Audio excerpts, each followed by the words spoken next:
Hello, everybody, and welcome to Weekly Modern here from the Nerd Rage Gaming home store in beautiful Buffalo Grove, Illinois. Coming to you live from the Nerd Rage Gaming home store. Again, this is Modern, taking place in, you know it, Magical Christmas Land still in our post-ban world. I'm Dumb Striker alongside May. That's me. And this is Brendan playing Golgari on the right side versus Jack playing, you know it, you love it, the Goblins. I did see a Yawgmoth in Brendan's hand. So Yeah, I realized I did know what Brendan was playing, but it took a... there is a Golgari deck that plays delighted halfling and just value creatures and stuff. Boo. It does seem like you're probably better off with Yawgmoth in your deck, but Two of our we've had local Yawgmoth stands who moved to the green black cauldron no Yawg, and I've seen both of them move back to putting the doctor in the deck. So the other one plays the assassin guy or the trophy hunter, put a bounty counter on something or other. oh, you're talking Chevelle with the Chevelle, chest hair yeah. out and everything. Yeah, that guy. Yes, and we lost a Yawg stand a while ago. Shout outs, hope they come back at some point. But then the grinders seem to have all returned to Yawg proper, accompanied by Green Sun Zenith, and Brendan here rocking it with a turn 2 Grist off this delayed halfling. I feel like turn 2 Grist is pretty problematic for a Goblin deck. Yes, because Jack is trying to do one of two things. Apply constant mid-range style aggression, or try to one-turn combo kill with an important creature that has to be non-summoning sick or hasted to do the combo. Right. So that means Grist is either going to make an infinite stream of blockers, or if Jack doesn't have access to haste, it's going to be a good way to kill off the combo creature. Right. So, for instance, Jack has the Snoop and the Harbinger in hand. He's going to wait so long. But he has to wait so long because this Grist face up is just you put the Snoop on the board and what? They minus Grist with their bug, and then your game plan is over. Right. And as Jack's been growing as our local goblin, a long time ago I said treat this goblin deck like a Yawgmoth deck, right? It's just take your time, set up your pieces, make your opponent interact, and then just boom, kill them when you're ready. And the problem is that Brendan is being actual Yawgmoth, which has all the kill stuff in it. And the Overlord of the Balemerc. Overlord is a great addition to Yawgmoth, isn't it? I think it's okay. But, of course, it mills over another Overlord. It specifically grabs non-avatar creatures. So Does it really? Is that a line of text on it? Non-avatar? Non-avatars and planeswalkers. So that the Overlords don't find themselves. So you saw Brendan picking up Scavenging Ooze there instead. And I'm wondering how many Malevolent Rumbles Brendan's playing before any number of the Overlords. Oh, yeah, I could see Malevolent Rumble being better than the Overlord. It's interesting, though, milling over a lot of lands between the Double Grist activation and the Overlord. We probably would have wanted to find one of those lands because the third land with the halfling means that the doctor is in. Because Brendan not only stalled not finding a third land, but found all of them off the Overlord trigger instead. Right, exactly. Which Jack here playing a Goblin Matron, moving real quickly. This is not a blood in the water situation, but most likely a setting up for a long game situation. Yeah, we probably look at Ringleader as a target here. Squee? Yeah. Now, he might be doing the classic tutor of pull up all possible results and then decide. Sure. Because you can see Overlord, Bogart, Kiki all at the front right now. Yeah, and we know, so he's got the Snoop in hand, he's got the Harbinger in hand, he's got the munitions expert in hand. So, we're going for... This is a classic Jack. So, find a Snoop to look desperately in need of a Snoop to try to convince Brendan to kill a Snoop to then play the second Snoop. There's also something to be said if Jack has a fourth land, playing Snoop. Snoop, which means that Brendan then is going to have double removal spell in order to deal with it. Yes. I'm understanding now. And mind you that Overlord in the middle of the board there is impended. So those 4 counters are the 4 turns it's going to take to get to it. But Yawg is here. Daddy's home. Yep, Daddy's home. And it's about to get rough. So the hard part is, when I say that Jack should play goblins like Yawgmoth, doesn't have access to Yawgmoth to machine gun down an opponent's board. So Brendan's going to have to take the real advantage here of having the active machine gun of Yawgmoth plus creatures in play. Yep. And So it looks like there's a land that got exiled to the Horde Master. okay, yes, the Blood Crypt. And Haviv and I were always on Grist Ultimate Watch because it just kind of sneakily sits there. And, Jack is at 16. Brendan's going to start slowly putting his own creatures in the yard, Grist activation, sacrificing them. And if Jack gets, a little too overzealous and Brendan attacks for 4 or 5, suddenly you go A plus B and you blast. Right. And we have 2 creatures in there now. We have the Overlord. We have a Young Wolf. We could put the Halfling. This is kind of a tough spot because, well, we're not doing double Snoop anymore because now we don't have 4 red the, mana. the other Bogart, Bogart, Bog. Oh gosh, the one that's a land on the back has a slightly different name. Bogart Trawler. Trawler, yeah, They Bogart Trawler. they love a debog with these goblins, and a lot of them have Bogart plus other thing. So this allows Brendan untapping with his active Yogg and so forth. Always remember the part that sometimes we can forget is Yawgmoth has that proliferate ability as well. So depending on what Brendan wants to do, if he starts putting +1 counters on something somehow, things like his scoos and so forth, there are ways to apply more pressure than someone expects. You can impend your. You can also tick up your. I was impend. thinking, yeah, you can make this last even longer until your Overlord comes out. I'm sure I think that's something that shows up on Arena. It'll highlight it. Oh yeah. Do you want to pick this? Do you want to? It's a your permanent. Don't you want to put a counter on it? Brendan here playing out the Boseiju. I don't think there's any reason to hold it, so it makes sense here getting the mana under him and activating the Scavenging Ooze. Now, all green mana in play for Brendan, so active scoos on each of the lands available to you, Brendan.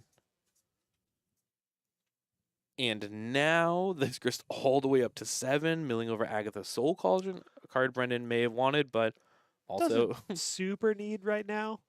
Yeah. Uh, Gosh, this deck draws so many cards when this happens to people. Yeah. Imagine drawing all these cards. So Snoop, what do we got? We got the Munitions Expert coming down. It's going to shoot Halfling, probably? Yeah, because Jack's doing this while he has 2. The only available target is the Delayed Halfling as the 1/2. This can incentivize Brendan to eat it and shoot the Expert with that. Yeah, shoot the, the board clear. Yeah. Oh, yeah, may as well. Because you draw a card, right? Yes. And you're not super concerned about your life. So, but you're getting rid of the Halfling still either way. So it's... Yes, it's one of the things about the Yawgmoth deck is anytime an opponent points a removal spell at one of your cards, you can just turn it into a new card anyways, plus an active part of your -1/-1 engine. So this allowed him to cash it in to kill off the Expert while also continuing to draw cards and just keep on moving. And I was saying, Grist Watch again. Yogg's getting in. 11 life for Jack. Not that far off from Combat plus Grist. Well, yeah, okay, so Jack's at 11. We can eat 2 things out of Jack's graveyard with the scoos. Correct. So that's a 4/4. And then even more on Brendan's turn if Brendan wants. And even more on Brendan's turn if Brendan wants. Plus, we have 4 creatures in the graveyard now. 3 creatures. 4 creatures. Wall, Halfling, Young Wolf, Avatar. 4 creatures. 4 creatures.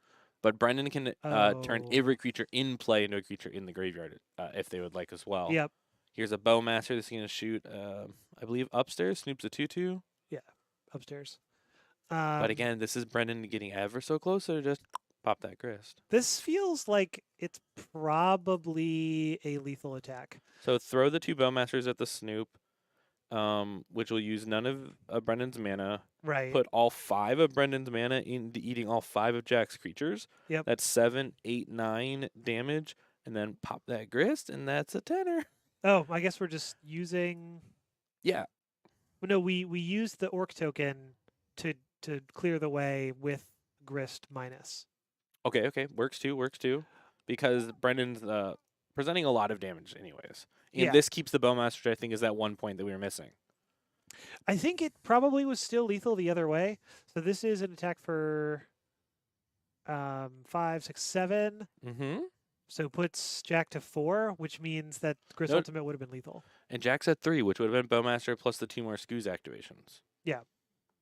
But most likely Jack had mana up, making sure that we're not going to die to something. We have a huge board advantage if you're Brendan, possibly holding up a removal if something goes poorly here. The trash man. The trash man Yeah, ain't we just doing play nothing. play the trash man for fun. Just to show you, I have the trash man, and Jack is picking it up. Game number 1, going to Brendan on Yawgmoth, and unfortunately, that's probably going to be how this matchup plays out a lot of the time in these game ones. The Yawgmoth deck, having Yawgmoth proper allows him to really mow down what Jack has to offer. Yeah. I think it's also I think this is true of a lot of the competitors here. They often go for a lot safer, more consistent lines, whereas I'm always looking at all ins. I'm like, Yes, oh, if you go all in here, you'll win. there are a lot of players here playing it safe. So, and I think that there's a lot of I have respect for the dedication. So Yes. Jack anyway, here immediately slammed the 4x Leyline of the Void out of his sideboard to bring in here, which makes sense, right? yep, Remember that at the end of the day, the Yawgmoth combo, if Brendan isn't mowing down but instead going for combo, requires use of the graveyard. The other piece that I could find to be interesting for Jack is bringing in the Rakdos Charm for the sneaky all of your creatures deal you 1 mode. it can be a pretty surprising burn spell. It's a lava axe a lot of the time against a big board of Yawgmoth dorks. Yes. If it was a modal spell that read exile target graveyard, destroy target soul cauldron, or deal you 5, would you bring that card in? Probably. Probably. I mean, those are all pretty good modes. Um, I'm not familiar enough with Jack's deck to know what I'm taking out for it. Like, I don't know if those are better than. Hmm. Right. Oh, wow. He's got Thoughtseize in the main today. I love this. More interaction, right? For your combo deck, the one thing that's the hardest for you is what your opponent has going on in hand. So I love these. And we're looking at a Yawgmoth deck that's done well recently, showing this list off. Cards that could possibly be in our player's sideboard. Things like Collector Oof, Outland Liberator, Soulless Jailers, Endurances, Fulminator Mages, Phyrexian Metamorph, whoop whoop. That would be that would be sick. Fatal Pushes, Abrupt Decay, Force of Vigor. Removal spells, removal spells, removal spells. Yeah, I'm sure. If they have something similar, I feel like Fatal Pushes, Abrupt Decay is getting a lot here. Um, you could just kind of upgrade. Like you can take out your Bowmasters and put in Fatal Pushes. Bowmasters is 2 bodies, but also having just a guaranteed yeah, kill your important guy. Yes, right. I think it's going to be helpful in every copy of Push, Decay, whatever Brendan has going on the sideboard. Even something like a Terra Sunder, like whatever the options are, you most likely want to bring it in because I have found that when you're playing against a creature-based combo deck, specifically playing against one like Goblins, is that when you have the spell to deal with the combo creature, you can spend the rest of your hand in your game plan dealing with everything else. So if Brendan just has a couple of removal spells, you can do the Yogg plan. And if you find one of those, you know you can break up the combo. Right. So Brennan's going to 5 here. Yes. Yep. And the lovely folks at home may have noticed, count it 2, Leyland of the Void in Jack's hand. That's pretty exciting. It is because it also means that if Brendan spends energy finding a card like Outland Liberator, Haywire Might, whatever it could be, has to deal with both of them, Both not of just them. one. Right. And I do like the fact that the Leyline also is going to partially shut off Agatha's Soul Cauldron. Brendan's only food is going to be Jack's graveyard. So yeah, he can get himself the best food for the Soul Cauldron in that realm is probably the Sling Gang. Oh. Oh wait, does They Sling say Gang say Sack a Goblin? Sack a Goblin? It might say Yes. Sack a Goblin. You're right. So your best bet is, gosh, Sorry, I'm just laughing looking at Jack's hand every time as he fans these out ready to slam him. Yep. Bing, bing. Pre-game effects. And the Mountain Skark Prosket? Okay, go. Yep. 4 permanents, go ahead. 4 permanents. Good ones even. 4, I would say 3 good permanents. The second ley line. The Not second as ley good? line, Yeah. yep. But we brought up exactly how it is going to matter is if we end up in a scenario where Brendan has answers, Brendan is forced to have 2 answers. Oh, we don't have black mana for any of our black spells. So no Thoughtseize, no Munitions Expert. But also, Jack having an active Arena of Glory means that if he finds himself in a situation where Brendan doesn't have food to work with Yawgmoth, by that I mean excess creatures, or doesn't quite have the board set up, giving a Snoop haste means that Jack can go for it all in one turn. Yep. So we exile this Quarter Calling, make a bug.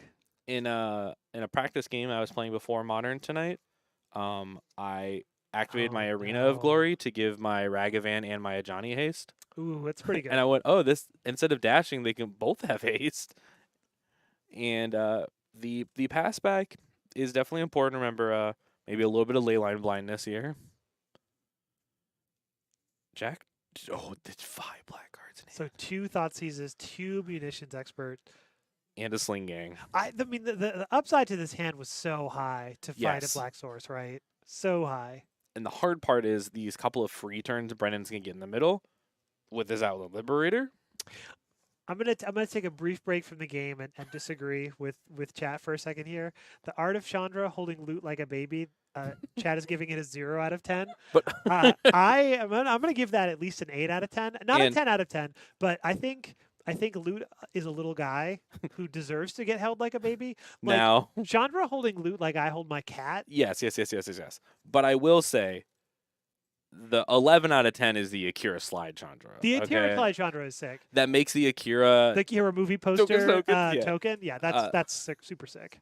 So big shout out to this Outland Liberator dealing with a ley line and introducing Day Night that we have to follow for the rest of this game. Everyone's favorite mechanic, tracking Day Night when there's no Day Night cards in play anymore. We have now Black mana access Black for Mana Jack. access. So the first munitions expert is online. We're kind of past the point of needing thought seizes, but we have another munitions expert that we can get going here, Mhm. which is pretty sweet. And I don't even know if that's true that we're past the point of Thoughtseize mattering, because Brendan is 1 creature / land short of Chord for Yogg, so Jack might be in the final moments of being able to possibly snipe Yawgmoth out of the hand in the means of sniping a Chord of Calling out of hand.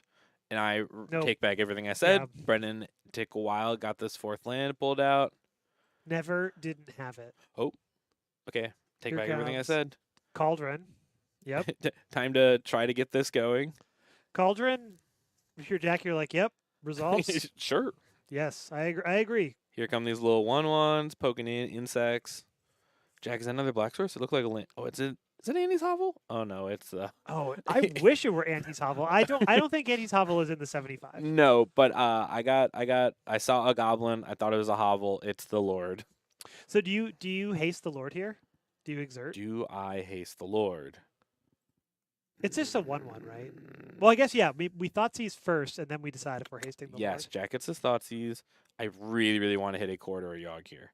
Ooh, Oh, Hapatra. Hapatra. Gonzo. Yeah, Gone. get out of here. Get her out of here. Too many Okay. snakes, too many bugs. If Yawgmoth is king, Hapatra is queen. Okay, you don't have to know how you're dead, but know you're dead and get it out of there.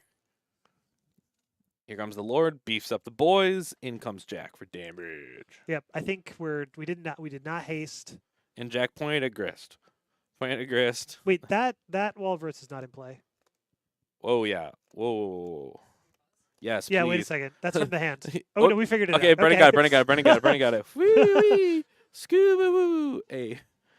We was running. Haviva was on the move. And come on, y'all. If we're talking some is it Aether Drift? Aether Drift, yeah. Spoilers. One word, Aether Let's Drift. talk about the gold cards. So gold basics, not for me. Wow, those are the ones that are for me. But gold, well, they don't look different. Like if you have a bunch of gold basics in play, it's hard to tell the plains from the mountain from the whatever. Oh, Now the gold non-basics, huge fan. yes. I actually love using like non-discernible basics if I'm playing all the same basic. Well, if it's all the same basic, whatever. Yes. Yeah. But like I do think the foiling looks really cool. The video they showed was cool. Oh, the last ride, right. The vehicle that's a Death Shadow. That card is sick. That card's very cool. Everyone, some things are slowly happening in play here. Brennan's setting up, getting more and more bugs, more and more stuff. And all I want to do is talk about the Demir Gearhawk. Have you seen the Demir Gearhulk alt art that makes it look like Unit It looks 1? like Evangelion. Yeah, it looks like Unit 1. Yes. Oh, yeah. Shout out to Hole Drifter. I made a tweet earlier today that said they can make the Mole Drifter joke over and over and over again. Oh, and yeah. I'm in for it. So, okay, what happened here? Dead Grist. Oh, we're killing the Killing the Lord. Lord with the Grist. So the Grist not as powerful as the Lord. I guess that makes sense because you're You don't really have a lot of stuff going on your board right now. You have no cards in hand. Brendan applying aggression really gets me because I think the long game belongs to Yawgmoth, and these cards being blockers feel really important to me. But the 05 power of the Wall of Roots is doing the same thing. I wonder, is there another grist underneath the? There is another Grist, yep, but that Grist is also Okay. dead. These goblins have had one job, and it's killing Grist over and over and over. Making mana here. Sling Gang Lieutenant, come on down. You're the next contestant. Sling Gang is good here. Blockers. Yeah. So And now this Soul Cauldron can eat cards out of Jack's yard and slowly make these a little bigger. you can make the bugs bigger, if nothing else. And remember, as much as you want it to, Wall of Roots is -0, -1 counters that will not be nullified by +1/+1 counters. Yes. So it seems like it'd be good and cool, and it's just not how it works. Not how it works. That card was printed in Mirage. A billion years ago, Mirage is Yeah. correct, yes. Along with some of the prettiest swamps. Mirage basics are great. Yes. When I had my top 4 Legacy of Energy like over a year ago now, I had borrowed the deck and it had beautiful Mirage swamps in it. And somebody's Twitch handle was at Mirage Swamps Oh, really? and commented on it being like, wow, sick basic choice. I was like, well, they're right. Jack, you're look like drawing the signed Sling Gang, not the unsigned in play, but drawing the signed one. The Sign Sling Gang. That's pretty good. And still access to a Thoughtseize. We saw both rot in Jack's hands earlier. One's been fired off, but Brendan's hand's empty now. No, he has one card face down up by the card. Oh, the black sleeve and the black playmat. Right. You right. So didn't cast it. Could be a land. Could be a Cord. Cord would be devastating here. Cord is in my top 5 favorite Magic cards of all time. So we're getting a red. Oh, There's the gang. Gang's all here. gang. Yeah, Oh, two. we got to go into the box for more tokens. Yeah, 2 is not enough. Back in the box. So- Amassing an army here is Jack. Now remember, Brendan's still at 19. It looks like spending so much of the game dealing with the 2 Grists, but 1 Leyline persisting means all these cards into Brendan's exile. You have a favorite goblin token? Yes, it's the one that Jack will make when he wins energy. Yeah. I really like the short hairy goblin. I was about to say the hairy goblins the hairy are by goblins far my from, favorite. from cons are got to be my pick. with for, the cleaver that's just a Yes. hunk of stone. Yep. Yes. Big fan of those ones. Pashalik Mons. Oh. Oh, that's Brendan is Yeah. dead. Jack is pointing at both lords and number of creatures in play. I also So would say 2, my 4, favorite 6, 8, 10, 12. Okay, not dead. my favorite goblin token is the goblin shaman token. Oh yeah. That one's pretty good. Can my favorite goblin token be the copies that Kiki Jiki makes? I think that's against the spirit of the game, but I'll allow it. All right. Ooh, we should find out when Jack's birthday is and get a custom Inkland tokens goblin for him. Oh, that's a great idea. Jack, don't watch this. Yeah, Jack, who famously doesn't watch the stream and Not even commentate a on his little. own match. Don't listen to this. Don't listen. Don't look. Doing the math. Jack, just be surprised if it happens. That's all we ask. He'll forget. He'll forget. Now, back on the game, Pashlik Bonds does say to target, right?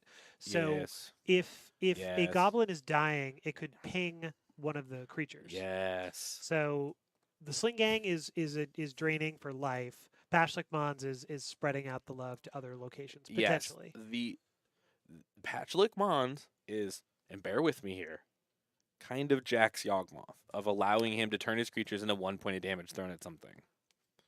And I actually mean that, stand by that, and think it's factual. I would agree with that. So what you're telling me is it's a mirror match. It's a mirror match. It's a mirror match. So I made this joke earlier, playing those practice modern games earlier. I was playing against a good friend of mine, Kat, and I was playing Boros Energy, so it was Cat on Cat, and I said, oh, so this is a mirror.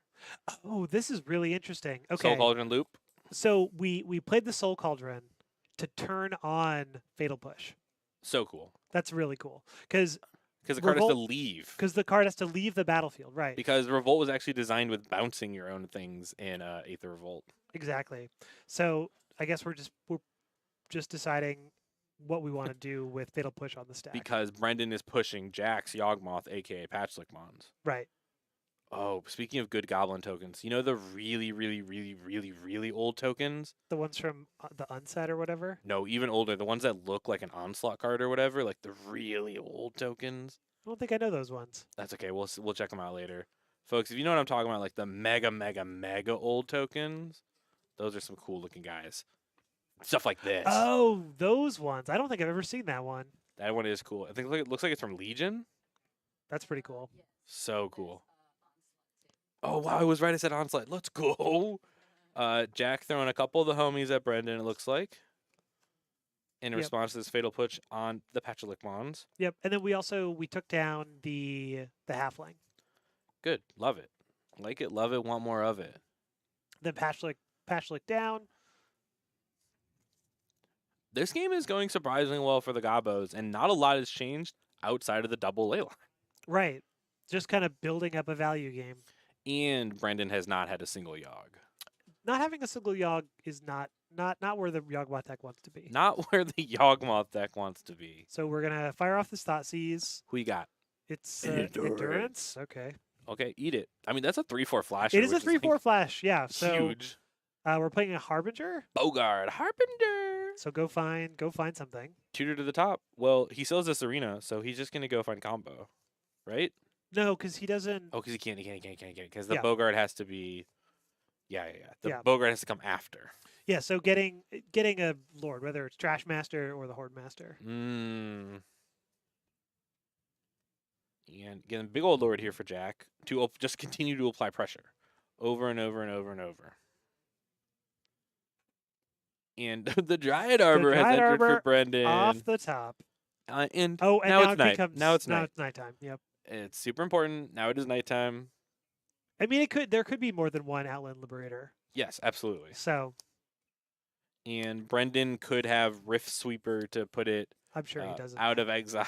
I don't think so. When I was playing Nadu, there was definitely like a week where Rift Sweeper was in the deck to just like make sure when things were getting exiled and leyline binding and so forth that you could like rip them out of there. Munition expert coming to shoot you. Oh, and it looks like we're giving them both haste. Oh yeah. With the blast with the arena. Blast a blocker. Get that out of here. Start blasting and then start swinging. And now this is my classic combat math. If you block the 3 biggest things, and then how much damage do I do? Now remember, these are lorded up. Yep. So they're all 2 power guys. Or no, the Bogard is a 2/1. So now it's a 3/2. Now it's a 3/2. Yep, I'm with you. So we're probably just trading with the Prospector because it's the only card here that has text. Yep, that's fair. And then taking 4 to 11. And he's going to throw it. Yeah, throw it instead. So down to 13. Also triggers Jack's Lord. So depending on what's found here. Yeah. Goodbye, Vial. Who cares about that? So now we're taking 10. Or we're taking 4, rather. Going to 10. Yes. And then we are throwing... Because Jack doesn't nearly have as big of a cannon as he had before. Oh, right, because now they're not shocks. Right. Each of them is sacrifice drain, not when a thing dies, both good drain. Right. So the count is much lower. That's why Jack has to apply all this aggression. And I'm loving it, by the way. When like 2 creature combo decks are down to the like just throwing bodies at each other, that's fun gaming. Oh, that was a pretty good draw. Dad's home. Now remember, there's Leyline in play. There is Leyline in play, but we're still... Yeah, we're killing the Lord. Interesting. You got to start with the Lord. Yes, because then everything else gets smaller. He's gonna sling it. This is an awkward position though because you're not drawing any cards. Yes, and Brendan kind of takes 2 damage both times because he activates Yogg and gets it thrown at him. So he can spend the rest of his board to kill both Sling Gangs. Yeah, so I think we got Brendan down to 8 here, and Yogg not able to do as much controlling of the board. Because every piece of trying to do -1/-1, Brendan's going to take 2 damage himself. The aggression, the onslaught. I think that was a the third Sling Gang. Oh, and we get to cast this expert out of exile because of the Lord, which is going to take down Yogg. Yeah, because the Horde Master says until the end of your next turn. So I believe that is why Jack now currently has access to this exiled munitions expert. We're definitely heading towards Jack's way here because you don't really want to spend a life to kill anything, right? Because you'd almost rather have it as a blocker. Hold up, though. Okay, now can Brendan activate Cauldron to make Yawgmoth a 3/5? Oh, we're Nope. donezo here. Okay, Nope. we're leaving because I was thinking, and then remove something, which would mean one less goblin from the activation of the expert. And if Brendan could navigate it so that Jack only had 4 goblins on his 5-power creature upon resolution. But Brendan didn't want to play that game anymore, which is good because there's a whole game number 3 to be played, and every moment's going to matter. You saw this game was a slog through game number 2 here. Yeah. And again, showcasing that Goblins and Yawgmoth both have, in addition to their powerful combo, a pretty decent mid-range play. Yes. Like, if you are just in here looking to hit with 1/1s, Mm-hmm. there's 2 decks in Modern that do Yeah, that if really you're looking great. to hit with 1/1s, this is the spot for you. Can we pull up cool Aether Drift cards? Does the preview work for those yet? As long as they're on. Aw. It can't go over their faces? We're gonna. It's all good. We can't do it. But we can talk about them while our players are shuffling up Lickety Split. You said it's the last ride, right? That's the name of the Death Shadow That's vehicle? the Death Shadow vehicle, That's yeah. like crew 2 or crew 1 or something. I think it's crew 1. Tiny crew. And then did you see the what's the good 1-drop in the Convoke deck in standard right now? Yeah. That you can tap 3 things and make it bigger and scry with it. Warden of the Lost Warden, Sky. yeah. They made a vehicle version of Warden of the Inner Sky Oh, that's pretty sweet. that wakes it up and gives it flying, I think. Oh yeah, the Market Back Oh Walker. yeah, the new X back walker. So if you remember a hanger back walker, this is now the same thing, but when it dies, you get to draw cards. You draw cards. You get to draw cards. It's pretty sweet. Oh, it's gonna be so cool. Again, I'm excited for the blue-black Gearhulk. I just needed more good blue-black cards to play my blue-black deck. So I'm really excited to this town ain't big enough the Gearhulk a few times. Yeah, this town ain't big enough. Your Gear Hulks is going to be pretty good. My 4/4 lifelink ward 1 ETBV click you over and over and over again. Yeah, buddy. Also, just a quick note to everyone while our players are getting their opening 6s. Get rid of your copies of Go for the Throat and figure out what the new removal spell is because they're not going to work anymore. Shoot the Sheriff. I agree. I think Shoot the Sheriff is a great option, but I did a little bit of a Scryfall Google, and there's like 7 outlaws you really want to kill. What are the good outlaws? Nurturing Pixie. Of course, the assassin that halves your life total. That thing's an outlaw. Spyglass Siren is a pirate. Hugely important. Fairy Mastermind, I believe, is a rogue, which means it's an outlaw. It's a rogue. It's not all those invitational cards are wizards, though. I'm pretty sure it's a fairy rogue because he's a fairies player for Yuta. Yeah, but it is a rogue. It's a rogue. Yeah, I agree. They were all wizards. They used to all be wizards. Because I think PV is a warrior. Yeah. Because they're wizards of the Wizards of the coast. Yeah. And the game is on the way. Brendan, I believe, was our mold of 5, but he's going to start with a turn 1 Green Sun for 0. What are you going to find for 0? Ornithopter. Oh, you're right. No, you can't get that. It's not a green creature. But you can get Dryad Arbor. It just happens to be green. Oh, no. So Jack drew for turn and drew lane line. Hey. I mean, you can. It happens a lot. You can still cast it. It happens a lot. It is still a very castable card. So yes, Jack does have actual black mana for cast some of them black gobos. And importantly, Jack does have a munitions expert, so he'll be able to shoot down this Dryad Arbor next turn, kind of stymie as much of Brendan's forward momentum as possible. Fulminator Goblin. Fulminator Goblin. Wow, yeah, I'm thinking about that 8th card ley line. And here's the preemptive Island Liberator. Is Brendan not going to play a land here? Brendan. Okay. Tap land. Now, like, you can understand keeping 1 land Green Sun Zenith. You get it. That's 2 lands. That's keeping land Dork. Yo, Wheezy in the yard? You putting my boy in the yard like that? Brendan, I hope you better have a plan. Yep, we're just tapping the mana, and here he comes. Is Jack snooping? No, it's the No, expert. no, we're killing it. We're Oh, you could shoot the Liberator. Because next turn, Jack can use the Prospector as a ramp creature, right? Sacking these creatures to hard cast the Leyline. That is also good, and you can still do that. But I think that just denying the mana is good here because now, otherwise, the threat of Brendan untapping and going Yawgmoth is big enough that you just want to shoot the creature land. Jack has a land in hand. So that means he can play land, which means 5 mana sources, down to 4 to play a second expert, which would then give him another creature that he can sacrifice. We're snooping. I don't want to think too far down the line, but I was thinking Jack could assemble exactly shoot your thing plus 4 mana to cast the Leyline, but it looks like the second expert not here. But Brendan did miss a land. He just passed turn and turned the Liberator into a whatever the backside is. Frenzied Trapbreaker. You knew this last time. Yeah, it is Frenzied Trapbreaker. I don't remember what it does or what its stat line is, but I know that it's Frenzied Trapbreaker. I believe it's attack naturalize. Oh, that's good.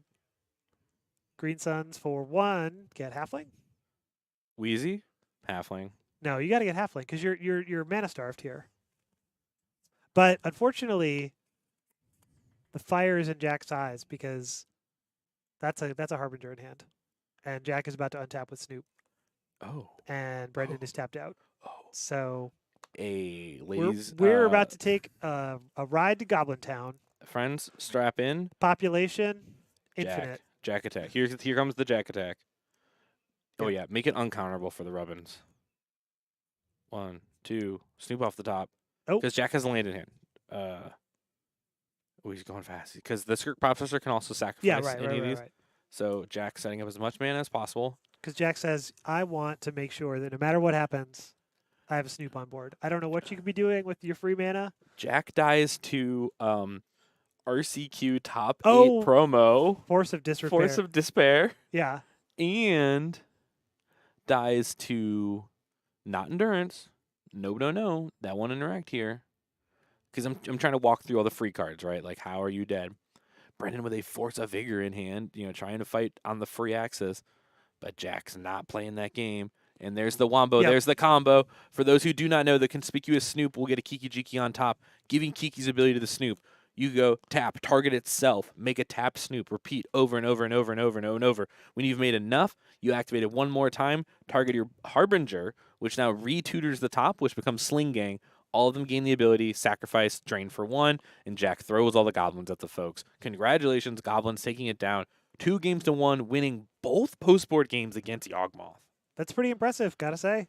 And if you want to play any lovely, lovely events, I mean, it's coming up fast. February 1st and the 2nd here in the Chicagoland area, Saturday, $10,000 Modern Showdown, meaning if you win this event, you auto-qualify through your victory for NRG Champs 2025. And then Sunday, the 10K Team Trials, you and 2 of your closest friends/enemies join up to play Standard, Modern, Legacy.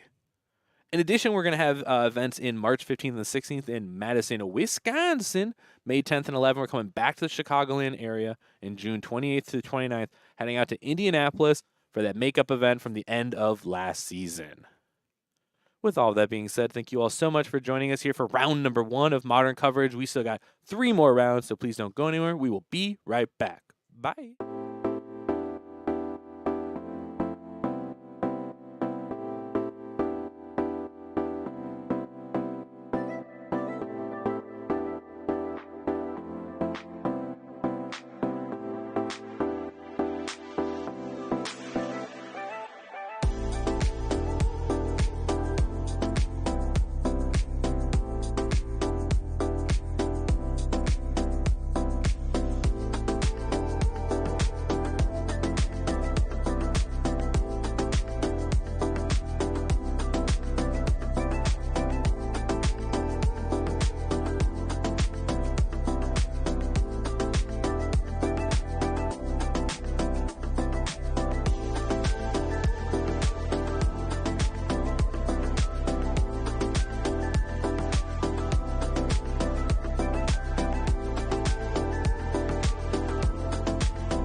everybody, and welcome to round number 2 of Wednesday Night Modern, local here from the Nerd Rage Gaming a home store. And our players are immediately off to the races. I'm Dom Stryker alongside May. That's me. We've got Sam on Tried and True Hammer Time and Valerie on the right side on Teamer Eldrazi. You know, the Timber Splash is actually for Savage Knuckleblade. I can't believe you repeated that. Hey, there was a 5-0 list with this exact deck that had Savage Knuckleblade. I heard it took 7 days to achieve. Yeah. Well, probably Val actually does not have Savage Knuckleblade. Big shouts if Val does. Huge shouts if she does. If I you're- mean, this is the time for experimentation. For a week for and a half before fun. energy. Yeah, week and a half before energy. RC on the horizon. So on the horizon. Yeah. Val, I believe, mega qualified for that. Definitely like preparing, finding the deck that's going to work so Val can play at the RC in a few weeks. But on top of that, the NRG in a week and a half from now here in the Chicagoland area. I can't believe that's so close. I mean, physically and spatially, timely, Mentally, mentally, emotionally. Yeah. What? Chronologically, yeah. Big shots of Eva. Chronologically is the word I was looking for. Sammy G here with a fetch for Plains, Ornithopter, and the boots of the Lava boots. Spur variety. And Valerie with the fetch for Stomping Ground, not Commercial District. I don't know if that means anything, but it is important to know that Val fetched on turn 1 and found Shock, not Surveil. Could have it in hand. Could have maybe been thinking about something else. I'm not sure. We sprawling? Or stirrings? Sprawl. Yep. Sprawl. I think this deck can't play stirrings because of all the cards that are green, but Oh, I guess that's probably true, huh? we're going to learn along the way. It's been a long time since we've seen an Eldrazi deck, and I don't think they're real. So we're finding out here along the way. This is kind of one of like the big 5 decks of Modern right now are all these Eldrazi decks, but folks just haven't been playing them here. So Val, an absolute crusher, 1-0 on the day. We had to get this Eldrazi deck on stream. I'm excited to see it. Eldrazi is so interesting because it takes so many different forms. Like, remember when Bant Eldrazi used to be like a big thing? Yes. Yes. Well, I guess it's always a big thing, right? Yeah, you're talking the good old days of like Displacer, Basham, Eldrazi Mimic, like Bant Eldrazi, right? Bant Eldrazi, yeah. Bant. They played Oko even. Boom! Javier's here, everyone. Wait, Fervent champion. I am just for the first time processing that this is the Sacred Foundry. The Sacred Foundry version, not the Hallowed Found version. Yeah. Javier's here. Shout out to world champion, 2-time fervent champion, Paulo. I guess we're also Javier discovering Dominguez. you almost said Paulo. That's the other world champ. And Sigarda's here to aid us all. Sigarda here. So I think this is another invitational card that's not a wizard, huh? He's a knight. He's a knight. I yeah. said warrior before. I was wrong. He's a knight. But I do agree. I do think it's cool if they're all wizards. They definitely were for a while, like Rakdos Algrimage. Yeah, what a bad one. And Shadow Mage Infiltrator, wizard. Kai's card, obviously a wizard. Kai's Snapcaster Mage, wizard. Dark Confidant, wizard. Kai was his card was Void Mage Prodigy. Yeah, wizard. Yep. Wizard that cares about wizards. Wizard that cares about wizards. Wizard for the wizards. Now Valerie played out the Soul Land, passed it back with a Devourer of Destinies under it.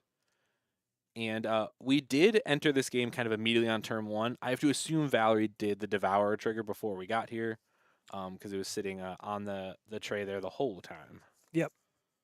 And Sam, I was wondering, does have Leyline Axes in the deck too, which those complement well with the Javier Dominguez here, world champ, fervent champion. So yeah, we're getting a hammer. So we can flash the hammer in. We can attach it for free to Javier. Yeah. Oh yeah. Javier currently Ward 1 with the boots on. Currently Ward 1. Ward 1. Oh yeah, because Valerie, with the playing of this Ugin's Labyrinth, does now have access to Kozilek's Command. Kozilek's Command. Yep. Through the Breacher blocker. Well, Probably not. The hammer also can be played at instant speed, right? So the hard part is if Valerie has Kozilek's Return right now. Kozilek's Return would also be pretty backbreaking. And here's a 1-2. Here's a 3. 3. Oh, Sam, I'm so sorry. I didn't mean to. Boop. Sorry about your board, Sam. Now, remember, as I said when this round began, players do not play Eldrazi here. Yeah. which also means Sam might be relearning what tools Eldrazi has to fight back against Hammer. So, Kozilek's Return is an instant speed Pyroclasm, or Yes. is it 3 damage? Instant speed, deal 2, and then if you play a colorless spell of 7 mana or greater, it exiles itself and deals 5 to everything. Oof. Yeah, oof indeed. Oof, indeed. So we picked up a Talisman here. Oh, a Talisman for Val, yes. And Val is working their way towards a second Devourer of Destinies in hand, which most likely, if that's going to be cast anytime soon, might take down the Sigarda's Aid. Yeah, I would imagine so. You've dealt with the board, but with Sigarda's Aid, there's always the threat of something else. Valerie playing out the Talisman, passing the turn back. Access to 1, 2, 3, 4, 5, 6 total mana for Valerie. Saga here for Sam. That's a good Devourer target. No, it's not, you silly goose. Devourer can only destroy things with 1 or more color. Oh, I'm thinking of Worldbreaker? Worldbreaker, yeah. I think of Worldbreaker. The Nettle Cyst, shout out. And the Nerd Rage Championship Series sleeve, shout out. Pretty exciting. Great combo here of Nettle Cyst into Champ Sleeve. So interesting. You can't target the Nettlecyst, but the Germ token is black. Yes. So you can Devourer of Destinies that. The Germ, yes.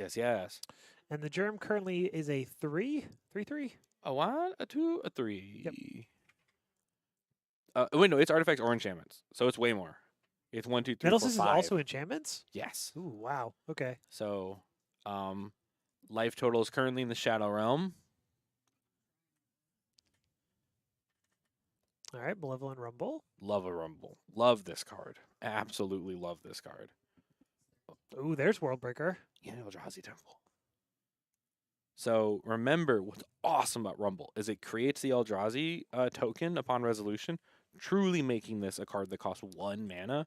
That means if Val grabs this Eldrazi Temple, the Devourer of Destinies is coming down. Yeah, because you have 7 mana here. Because you have essentially 3 Soul Lands. There's the token I found. All right, yes.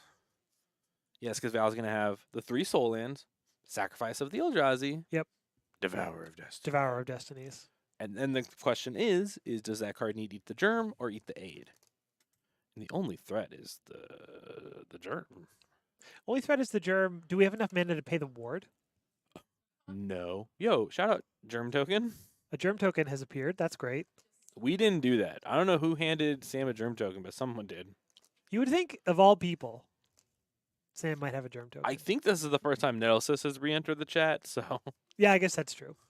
So the play instead is Worldbreaker. Wow, that means the cards in Val's hand were Worldbreaker, Devourer of Destiny, so it's just 2 Oh, for that's 7 right. We drop. don't have to worry about paying the ward cost because we're Kozilek returns. We're hitting for 7. So... And the Worldbreaker is taking down the Saga. The Saga... Wow. And now that we have Worldbreaker in play, the clock is pretty quick. Yes, the clock is substantially quicker, but I wonder how scared Val has to play of so many of Sam's pieces being in play Mm-hmm. that if something like a Pure Steel Paladin shows up, you can wear all of this equipment and bash. That's true. And I was wrong. Val did draw Ancient Stirrings. You were right.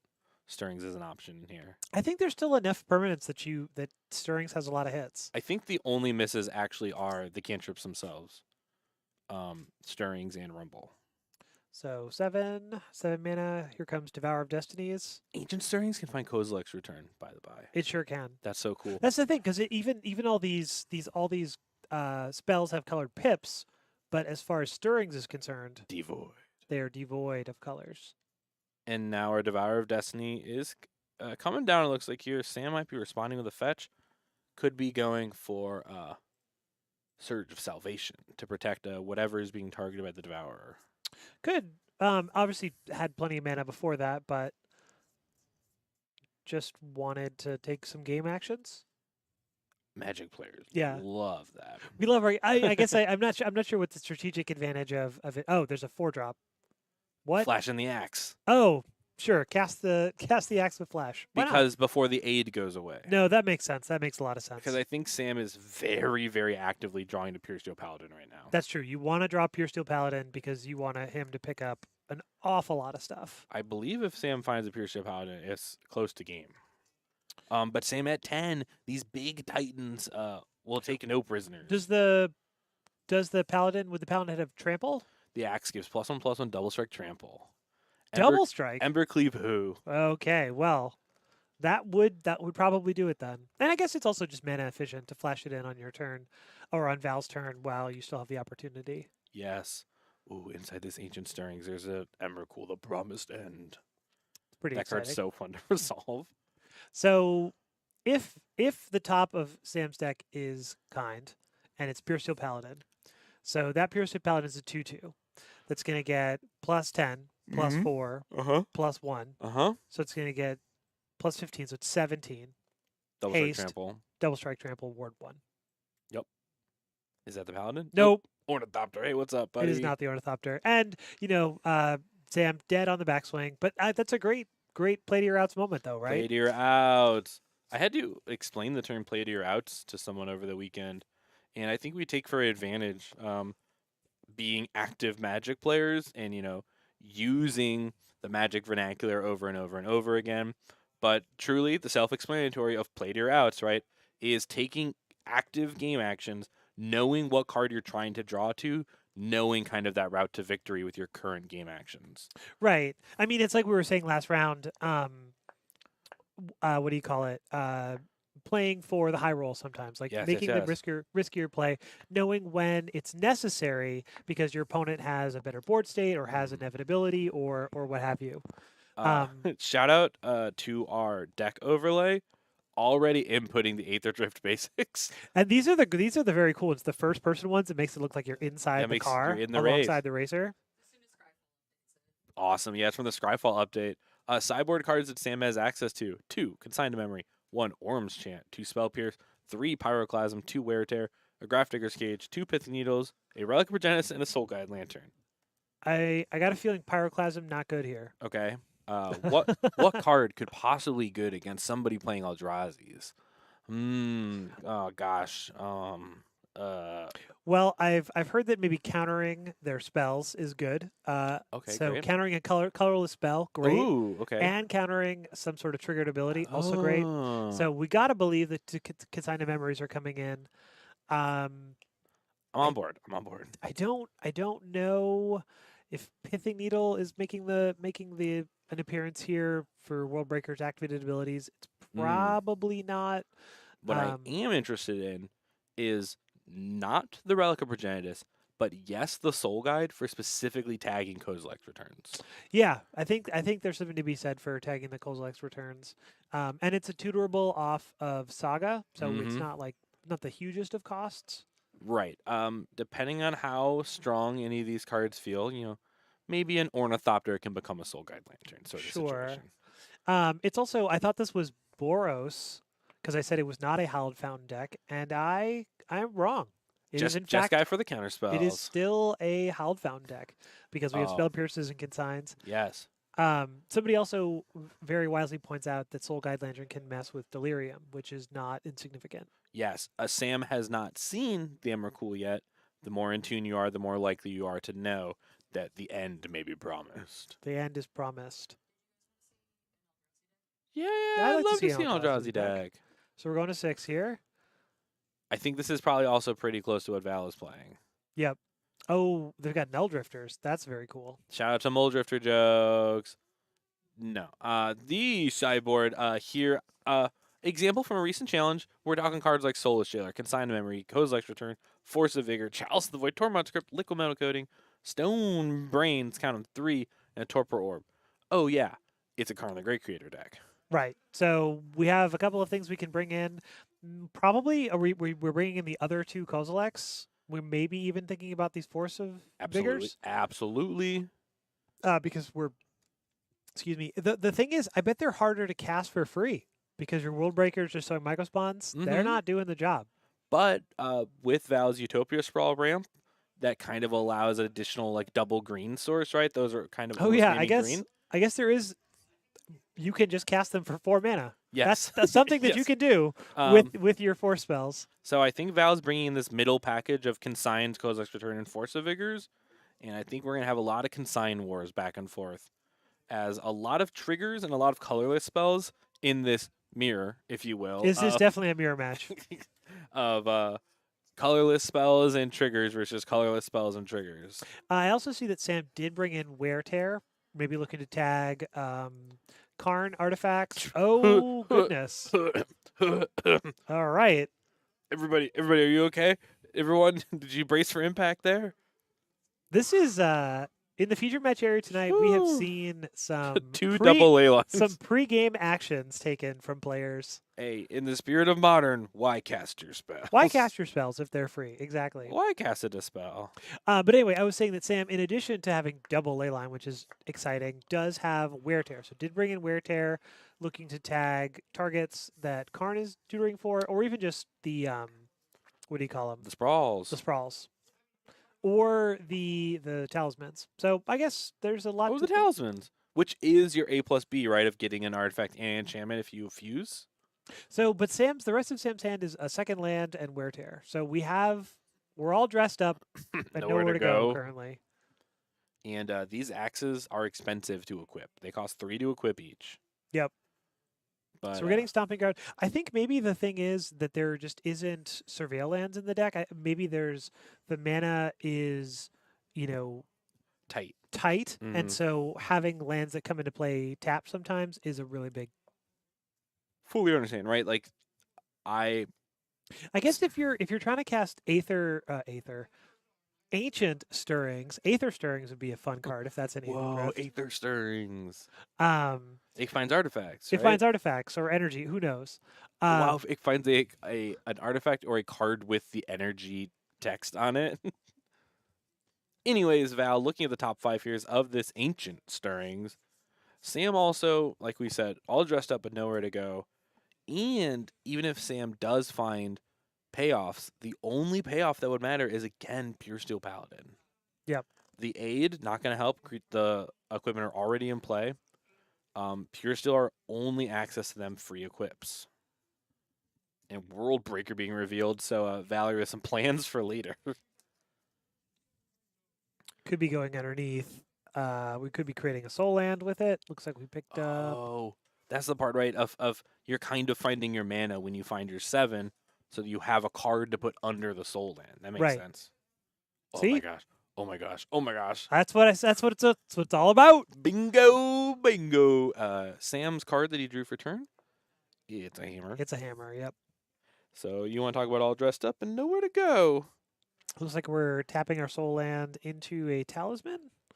Yep. Yep. So talisman of creativity here. And then Val could rumble. We could Malevolent Rumble here. We could also, we could be untapping on turn 3 with 5 mana. We could also untap with 7 mana. And it looks like Val passing the turn back here. Sam looks to be fetching up. I would imagine for the Hallowed Fountain, even with the Wear Tear in hand, I feel like you want the consigns as a drawable out. But what do I know? I think you just want to cast the Wear Tear. Blast the talisman, use your mana? I think it's, you have a spell. You're maybe not getting double duty out of it, but just use your mana as you can efficiently. Take this out. Because again, Valerie's in a position where, she untaps, she plays another soul land, and then plays a 7-drop, right? Because Eldrazi Temple is a soul land, another Ugin's Labyrinth is a soul land. You got to really be worried. And Ornithopter's here, so this is somebody to wear all the fancy toys. Ornithopter being here can pick up the hammer in a hurry. Can pick up the hammer. And then if Sam draws a land, equip, bonk. And then bonk. Yep. 20 damage. Okay. Playing hammer is very fun if you can play it well, right? And if anyone's going to do it well, it's Sam. Oh, now we're going to go fetch another hammer 2. Hammer number 2. And you see 0 plus 10 plus 10 is 20. 0 plus 10 plus 10 is 20. Fact check me on that one. 1 plus 10 plus 0 plus 10 is 21. Still 21. Okay. So yeah, it's actually kind of interesting too, because you can play the first hammer to save yourself from to bait out a Kozilek's return, and then play the second hammer. Yes. Oh, never mind. The thing is, though, if Kozilek's command, if they already have it, kills your guys while you're tapped out, they just die. They just die. Yep. This is the part they don't tell you. Your guy just dies sometimes. Sometimes your guys just die. But that's obviously the best window to be casting Kozilek's Command because Valerie Incredible. understands that with the Sigarda's Aid in play, playing a hammer, killing their guys, but being able to protect from a second hammer or a second equipment. So But there's a window Val, here yes. to remove the board, and you may as well take it. And Val timed it perfectly I believe kind of under the assumption that Sam doesn't have a third land. So Valerie, knowing that she can let the tutor for Stoneforge resolve, find out what Sam is finding, and then do it. The only risk is if the first game action Sam takes on repriority is play land, hold up, hammer. Right. But you kind of have to be under the assumption that Sam doesn't have it because the card drawn per turn is very obviously the Stoneforge that was cast. Right. Because And otherwise you would have cast it last turn. yes, and if you had a land, he would have played that last turn too. So we're back to having 3 soul lands. 6 mana. Here comes. Kicked Mycosmon. Oh, that would be Hit your Sacred devastating. Foundry. Yep. So go into my deck, get another soul land, kill your Sacred Foundry. Yeah, so I imagine Val's getting Eldrazi Temple unless some sort of value land. Because that sets up the mana, unless Val is really worried and can get something like a Cavern to fight back against Consigns or whatever, but Sam's mana is done for. Yeah, you just get the temple because on her next turn she just picks the World Breaker up from underneath the labyrinth and has 7 mana to cast it. Oh yeah, release it from the the labyrinth. Now we have 4 soul lands. We don't even have to tap this last soul land. Wow, I don't have to tap the other soul land. So well, yeah, we do because we have to. Oh, well, we have to tap the it. Ugin to release. We have to go into the labyrinth and go to Yeah. the center and find our whatever. I'm pretty sure if Valerie puts this World Breaker on the stack targeting aid, that Sam might leave the game. Yeah, I think that is likely. Likely? Okay, let's find out. Let's find out. Folks at home, time to find out. World Breaker. World Breaker. Cast trigger. Cast trigger. Target Sigarda's Aid. I would imagine. Because the rest of these can't do anything. Put a hammer into play. It's free. Yep. And there goes the aid. And here's the 5/7 alongside this 3/3. Yep. Just attack for 3.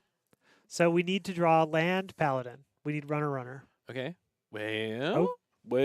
Oh, but we don't have haste for the paladin. No, not even a little. Nope. So But it'd be a huge blocker. It would be a huge blocker. Which is actually, non-zero. Yeah.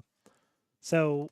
Oh, but the other Kozilek's Return of Val's hand deals with Oh go no, to equip. the other one. Yeah, the other one. Okay, so now we have enough mana to do whatever we feel like. And step number 1 is Rumble. Yeah, Rumble in for 8. And then Sam's going to crack. Now, an important thing, we were talking about this before, that Valerie's deck doesn't have the space for Surveillance. And I typically say that most decks can usually find room for 1, 2, 3, 4. You never know. Oh, Hammer also doesn't have room for But Surveillance. Sam is the other deck that does not have the space for it. A tap land is an absolute killer in this deck. We've even gone so far as to see our local burn expert playing 1, even 2 sometimes. But this is just not that spot. This deck, specifically Hammer, cannot take that turn off, that moment off. Yep, so here we go. Knocks it up his deck looking for Pure Steel Paladin again. Wait, that's Pure Steel Paladin. Wait, there it is. I saw the Myriad Besiege foil watermark. I was wow. Here we go. Hey, Val. Yeah. Just going to cast the return. Yep. Just going to cast the return. Yep. Yep. Oh, whoa. It dealt way more damage than we thought. It destroyed all the artifacts. It destroyed the artifact, destroyed the player even. Wow. Yeah. The Kozilek's Return, lying in wake, we kind of knew, but Sam ripped exactly what he had to. But unfortunately, was responded back from doing so. I was doing a quick Google there during the match because Kozilek's Return is triggered specifically only off creatures. And I was doing a quick search to see if Kozilek's Command could trigger the return. That would be pretty. Because that'd be an instant way to flash something back. Yo, are you all seeing this? Not yet. So we're bringing up the view so that... Whoa! Everyone, we've entered Chat Infinite. It does not work. It does not work. Wait, but this card, Quag Feast, does look... Oh, yeah, we're back. Quag Feast, that's a card that I am very excited about in the upcoming set as well. It's 1 in a black, mill 2, destroy target creature, planeswalker, or artifact, where CMC is equal to or less than the number of cards in your graveyard. So it's like pretty cool. Oh, yeah, Quag Feast, sorcery for 1 in a black, choose target creature, planeswalker, or vehicle, mill 2, then destroy the chosen permanent if its mana value is less than or equal to the number of cards in your graveyard. So it's a 2-mana sorcery that always answered 2-drops. And if you've played the game in any way, shape, or form, right? So cast a removal spell or whatever, this kind of starts going up on what it can answer. Having the words creature and planeswalker are things I'm pretty interested in the format.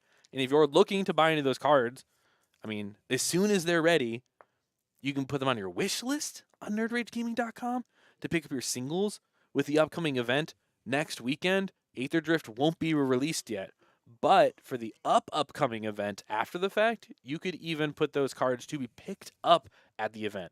So if you go to nerdragegaming.com, you can start wishlisting upcoming Aether Drift cards, but also you could order for pickup at the upcoming NRG. So if you're making last minute changes from the hotel room, been there, done that. You can order on the nerdragegaming.com website. If you don't live in the Chicagoland area and won't be able to pick up until the morning of the event, order them at nerdragegaming.com. And maybe if you're loaning out some cards to friends and realize you just don't have 2 Titan decks between you and you need to buy a couple extra cards, you can do so at nerdragegaming.com. And the more you buy, your kickback percentage just starts getting a little bit more every single time, from 1% all the way up to 10% kickback, the more and more that you shop with us at nerdragegaming.com. And if you want to play Magic, you can do so here at the store. You're seeing Wednesday, 6:30 MTG Modern.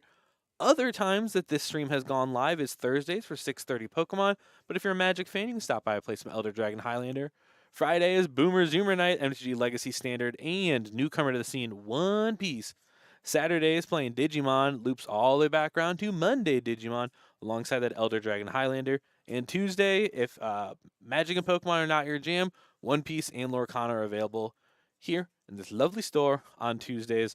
One of the other times we've recently gone live is there's a Lorcana Championship over the weekend, commentated by some real just friends of the store and friends of us and friends of the local scene here. So we all grow together, so you gotta love it. Fantastic time to be alive. And we're pointing out that there's also Flesh and Blood here at the Nerd Rage Gaming Home Store on Tuesdays. So tons of games to be played. A lot of cool upcoming games too. NRG is getting access to a lot of cool preview events. So just always be checking, because tons of games are showing up right here in Buffalo Grove, Illinois at the Nerd Rage Gaming Home Store. With all that being said, we're going to find some lovely feature matches for round number 3. Don't go too far. We'll be right back. Bye. Bye. The energy at these events is it's really welcoming. You walk in, people know your name. Hey, how's it going? Long time no see. Vendors, artists, a big tournament, side events. The Energy Series events are free to enter. You can just walk through the door, the round starts, it's game time. You know, you're friends, but you're competitors. The pressure's on basically from round 1. You know you're going to be running into quality players. They're friendly, but they're fierce. It's a great circuit. It's a lot of fun to play. I noticed the Witch King was here this time, which was a little bit scary because I put the One Ring in my deck. Really had to sort of glance behind my shoulder every time I cast the card to make sure he wasn't about to snatch it, or me. The vendors here are great. Everyone behind the booth is always really welcoming. They always have a smile on their face. The events are taking place all over the Midwest. You've got the prize wall now, you've got the command zone. Every single energy is both a RCQ and a qualifier for their championship series at the end of the year, which is, I have to say, hands down, my favorite experience I've ever had playing Magic. It's really just a great experience. The NRG series is coming to a Midwest city near you.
Hello, everybody, and welcome to round number 3 of the Nerd Rage Gaming Home Store here in Buffalo Grove, Illinois for weekly Wednesday Modern. I'm Dom Stryker alongside May, That's me. and we have David Garola on the left side on your Underworld Breach combo, and Brian Tepper on 4 Color Control. Now, you dodged this question. You were doing the intro, but do you know the name of the band that recorded Breakfast at Tiffany's? Do you know your 90s one-hit wonders? That's not Fountain of Wayne, right? That's No. Stacy's mom. That was Stacy's mom, yes. Hey, sound off on chat. May, don't give it away, and don't Google it, folks. We're going to give these players the go-ahead just here in a moment to get this round underway, but we got to remember. The 90s one-hit wonder. I'm going to give myself time. Turn number 1, Fortnite. Fortnite Shark Island. Island. Let's go. Everyone knows that Fortnite Island alongside Tameo, this is the start everyone's looking for. Whoop. Bloop, bloop. Whoop. And we're going to cough out a couple of zero-mana permanents as well. The mock's not quite online. But Brian, though, is not going to be playing a Fortnite Island, so strictly worse. Even Tameo. worse, it's going to be the Lord of the Rings Islands if he finds one. Oh, that's right. He plays. Well, I like the Lord of the Rings basics. They are hard to determine which is which, but Yes. Now, here comes that third artifact. yep, Tameo blocks Tameo. Wow. Nothing happens. Talk about a mirror. I guess this is a mirror match. Oh yeah, down to the cards in play. I think also cool enough, I believe this clue is something Tameo makes, if I'm not mistaken, or it's from Fallout. One of the two. Oh yeah, I think that's from Fallout. I think it just is a computer. Yeah, Uh, but it turns Adam, out I'm so sorry. No, please don't be mad. Fountain of Wayne is not a one-hit wonder. They have 2 or 3 probably. Can you name 2 other songs by Fountains of Wayne? No, I can name one, and it's not even Breakfast at Tiffany. Yeah, definitely not breakfast. Anyway, so the game that's happening here, Very the important. Mox is active. now active because of the clue token. Plays a Malevolent Rumble, which was it? Finds another land, plays an Emery. This is just the most explosive turn. This breach deck literally out of the Yeah. battlefield over and over and over again, right? You think Belcher is the one who belches? No. That last card they milled was Breach, though. That's not where that wants to be. The very interesting part, we talked about this last time David was on coverage last week, that it's A-okay to mill over the grind station, but it's not A-okay to mill over the breach. You don't want to mill over the Breach. Unless David has access to shifting woodland, in which case the breach in the yard is okay. But development of this game, there's not even a green source yet for David, so I'm maybe not that much in belief of it being online very soon, as it'll conveniently enter tapped right now. So we've got another Mox in the yard. We've got... Wait, okay, David's hand is station red card, if I saw this right. Is it breach station? Is it breach station? Wait, hold up. Okay, go off. Is it really Breach Station? Get out of town. Well, let's get a clue token first. But Brian's probably holding him counterspell. You ever see these blue players go Tameo into hold up blue? Yeah, holding up Counterspell, or honestly holding up Spell Snare. Counters Snare, both snare. of the important cards. I'm not sure if 4-color control is playing Spell Snare, but... So we're just drawing a card. So we have Breach something. I think David might take this slow. Playing around a... It is breach. It's It is breach. a freaking breach station in hand. Unbelievable, David. What are we doing? Crack it a clue. We're just going to crack both clues. Why not? Because like I said, David thinks he's going to take his time. He's going to flip his Tameo here. You just drew an Unholy Heat, so Delirium online so he can shoot down the other Tameo. I had a mana for the turn, but... Oh, never mind. We can just play the... Oh, here comes the Might. Oh, we could have played an Opal out of the yard. Right. Used that for mana to heat down the Tameo. And that also eats the counterspell. I know it's, not exactly what David wants to be doing with it, but I do want to eat the counterspell. We do want to eat the counterspell. So the Haywire Might, I guess, just setting up a little bit of protection. I don't know if there's main deck threats that you're worried about from the 4-color control deck, but... So we've seen Tepper play before. Tameo, Psychic Frog, Solitude. I believe in Subtlety are the threats that I'd be expecting. So the Haywire Might is just a homie hanging out. It puts an artifact on the board, puts power on the board, and if there is something surprising like a main deck, rest in peace. Probably not though, right? So I think if David brought back the Opal, he would lose the other Opal and no longer have Metalcraft.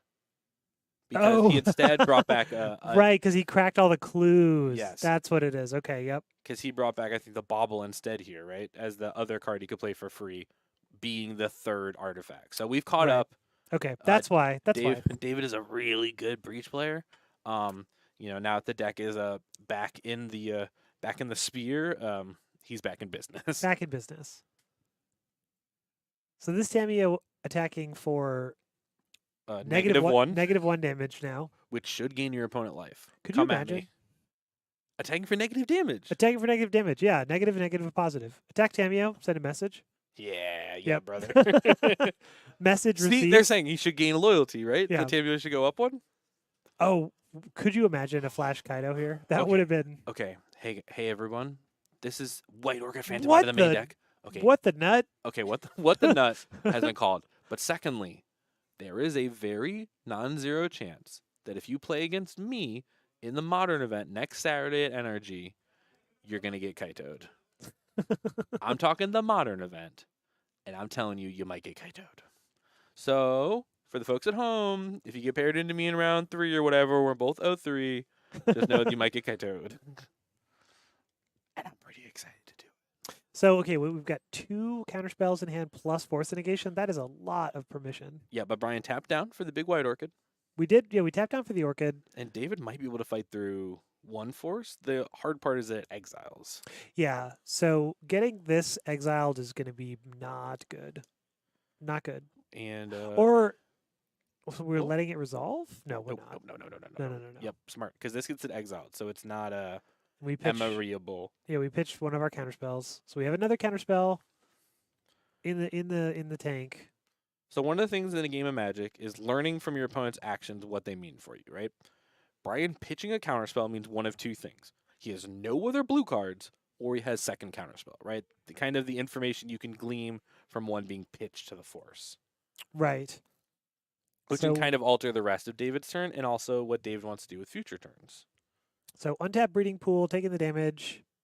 I haven't seen any hollow ones tonight. I didn't see one. Oh, out we there. have second we have riding first station. station, but what about second station? And then we get our And here's the breach, and you're dead.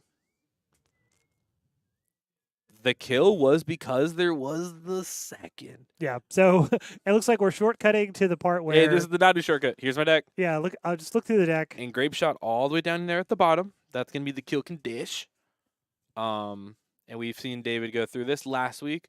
For the folks who don't know, Underworld Breach allows you to play cards from your graveyard, but as an additional cost, you have to exile 3 cards from your graveyard. The Grape Shot is David's kill condition of choice, and the Grinding Station allows you to sacrifice an artifact and mill 3 cards. So those 3 cards will always pay to bring back that artifact, allows David to rinse and repeat, netting mana if it's a Mox Opal, creating a large amount of Storm, milling over his library, and when all is said and done, choosing to flash back that Grape Shot for Storm, possibly doing it twice to get the full 17 damage out of Brian Tepper. More importantly, Breakfast at Tiffany's was recorded by Deep Blue something. Deep Blue something.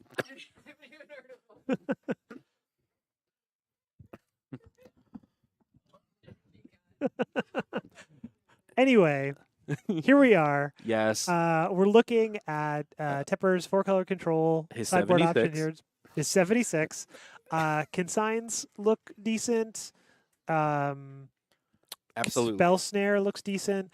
Surgical, I heard them discussing in between rounds that Surgical is good against bad Breach players, but bad against good Breach players. Wait, that's what I said. Oh, you said that. I said that. Yeah. Oh, you said that. I thought they were saying that. No, Well, I'll let you take it away then. It was something I specifically heard from players who were preparing for the mocks this past weekend about them talking about how Surgical is a card that can typically tag someone who isn't actively trying to play around it. So some Breach players will leave a lot of their artifacts in play instead of sacrificing them.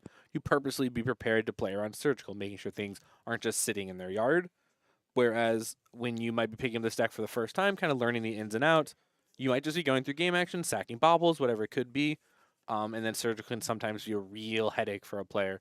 So will Brian bring in Surgicals? Maybe. Is it a good idea? Probably. But it's also good to know that the consign to memories on top of everything else they can do in this matchup can counter a grape shot trigger because that is David's kill condition of choice. Right. Negating the storm trigger and just doing 1 point of damage. Is Celestial Purge good here? Celestial Purge, so exiling black or red permanents? Exiling the breach? Yeah, probably, right?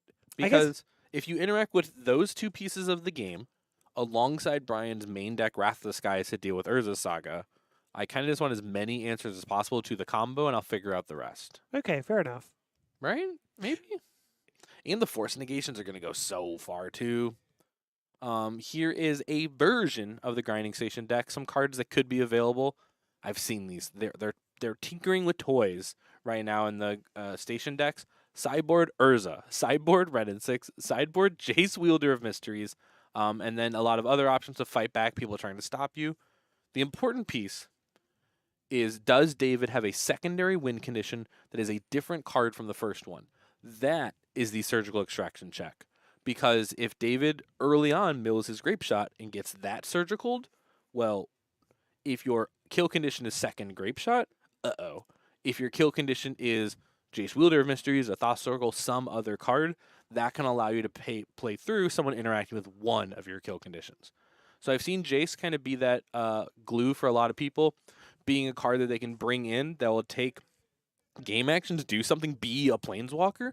So in this case, if David has one, I would expect a Jace Wielder of Mysteries to show up. Yeah, and meanwhile, Mystical Dispute just kind of generically good against your control opponent. Pretty good. Kills a frog, stops, not kills, but counters a frog, stops counterspell, stops force. I think force negation is going to be one of the hardest parts for David, is not only answering one of your two combo pieces, but exiling it, making it non-accessible by the other sides of the combo. Somebody in chat also asking, did Val win the match? Val did win the match fairly convincingly. Off the back of instant speed Kozilek's return to deal with all the little guys before they could pick up all the weapons. Yep. So a pattern in game 1 and in game 2 was basically Hammer player develops a bit of a board, and then all the little guys get taken out by Kozilek's command, and then the follow-up with just a 5/7 and a 5/5, just like bashing in the head. So yes, and then we have David here taking down game number 1 of this match, drawing 2 stations and 2 breaches, allowing 1 station and 1 breach to be interacted with, and then casting the other 2 anyways. So I believe classic better lucky than good, but the thing is David is both, so best of luck out there. Yep, better lucky than good. Yeah, I will take being both. Brian Tepper shuffling up again this 4-color control deck. One of the important pieces is 3 main deck Wrath of the Skies. You want to clean up a bunch of these little tiny artifacts. This might be one of the best ways to do so. Some people leaning on Wrath of the Skies, some leaning on Meltdown. Brian brought in these surgicals, and surgical and Wrath of the Skies. Let's get this opening hand rocking and rolling. Do we have any lands? One. We have a Delta. one? But Brian also has a Force negation. So this hand is so tempting. It's very tempting.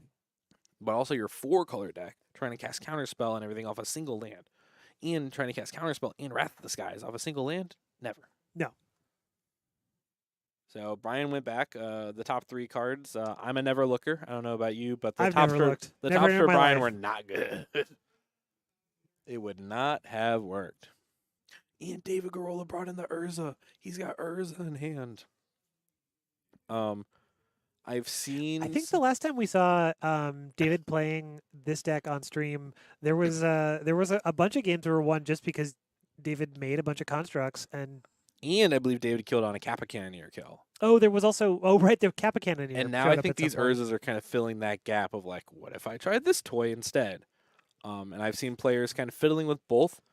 We're in kind of the new age era again, where breach players are trying to zero in on what the best breach list looks like, and they're trying a lot of different toys right now. Ooh, Brian's got a Counterspell Godless Shrine Arena of Glory. What a deck. You gotta love it. And a Brain Surge. Let's not forget Brain Surge. That card rules. That card does rule. I bet, I was about to say, I thought I was going to get a Triumph, but never mind. We got to get this Tameo into play. Tameo into play. Whoa, whoa, whoa! Slow down there, David. Brian ain't got enough time yet. Yeah, David hasn't even finished resolving his fetch land before, or Brian didn't finished his fetch land before David is like, no. Now Tap I land, believe go. that means Tepper skips his turn, and now David goes to his second turn because Brian wasn't ready. Oh, right, yeah. I'm sure that there's a. That's how I would have played on the streets when I first started playing Magic, for sure. Right. Oh, sorry, you skipped your turn. It's my turn again now, and it's Frog. All right, so we got Frog in play. This is a pretty good start. You're getting some permanents on the board. You're winning the race. David hasn't put his entire hand into play on turn 2, which is true. which is good. That's where you want to be. And for those folks at home, if you see Brian and the beautiful baby, I believe that's currently acting as the clue token. That's the clue token, yeah. So shout out to Brian and the little one. And here's the Malevolent Rumble for David. 4 hits, but which one does David want? There's some good hits here. Another Saga's good. Oh, not Emery. Not Second Well, Saga. yeah, you know you're not picking. Because if you're going to pick Saga, you can pick the first Saga. You wouldn't pick Right. the second Saga.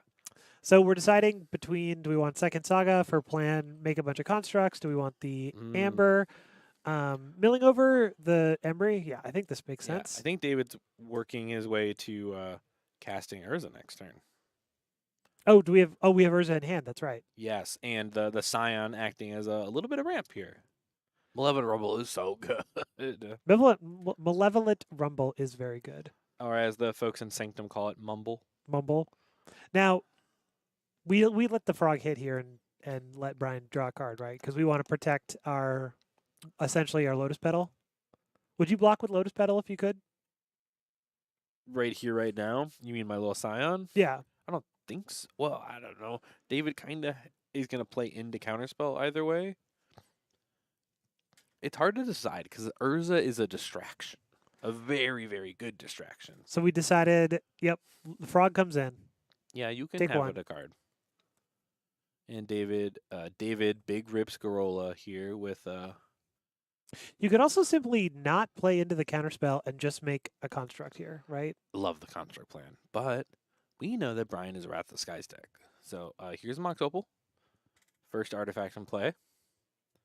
I'm sure David doesn't have any more. Yeah, we know there's a future sight grinding station among Ooh. the cards in his hand. Okay, I think the Grape Shot's in hand too, which is maybe not the spot for it. Not the protection from getting milled accidentally and getting extracted, I guess. You're right. Not nothing, as they say. Not nothing. And So untapped here. Oh, brain surge is an instant. We're brain surging. these players communicating that we're very far from Metalcraft right now. Yep. And, 2 artifacts away from Metalcraft, in fact. Dude, Brain Search draws 4. Yeah, 4. draw 4, put 2 back, right? Yes. Like that's so many. And we're flipping our Tameo on our opponent's turn? Yeah. That's pretty cool. For free. For free. For free. Did pick up a surgical. Uh-oh. Second frog. Second frog. Wrath of the Skies. Wrath. Get some energy. Now remember, these Wrath of the Skies eat the sagas. Muncha, muncha, muncha, muncha on the sagas. Oh, does eat the sagas. Like David is going back to the Stone Age. Say goodbye to your little guys. Say goodbye to your saga. Your Mox Opal. Gone, gone, gone, gone. Oh, but Brian's clues. Oh, no, but Brian's Clues. That's a Nickelodeon show, I'm pretty sure, right? Yeah, Brian's Clues? Yeah, Brian's clues. Was Blue's Clues Nickelodeon? It was. Really? Yep, Nick Jr. Not like a WTTW or anything? Nope. Wow. Shout out to Blue's Clues. Shout out to Blue's Raised Clues. the generation. Used to be introduced by Face. Do you remember Face? No. The Face was the spokesperson for Nickelodeon, Nick Jr. at one point. Oh, I see. Okay. And Face was, in fact, just a face. So your television screen would be filled with a color and a mouth and see. eyes, and it was Face. Brian surgically extracting the mumble. Ooh, that's pretty good. That's Face. Oh, there's face. All right, great. Folks at home, it's how you would draw a face on your notebook, but it was the whole screen. Yep. And David with the reveal of the beautiful grip. Let's all take a look here. Let's all take a look. Tameo, Grinding Station, Grape Shot, Urza, Breach, Nature's Claim. Full combo in hand. And I think this game is all information gathering for David because I don't think Brian's going to let anything resolve that means anything. Yeah, I think David can untap, maybe draw a land, but try to play a Tameo, get hit with a counterspell. It's just there's you got a lot has to go right for I David to get back into this game. I actually think if I'm Brian, I'd let this Tameo resolve You think? because your frog can attack through it, and it can't actually do anything until David gets a second land, anyways. And if David reaches second land, I have other things to deal with. Yeah, I guess so. I mean, maybe that's just me, but I think this one is allowed to resolve. Yeah, because it's not going to be unblocking duty.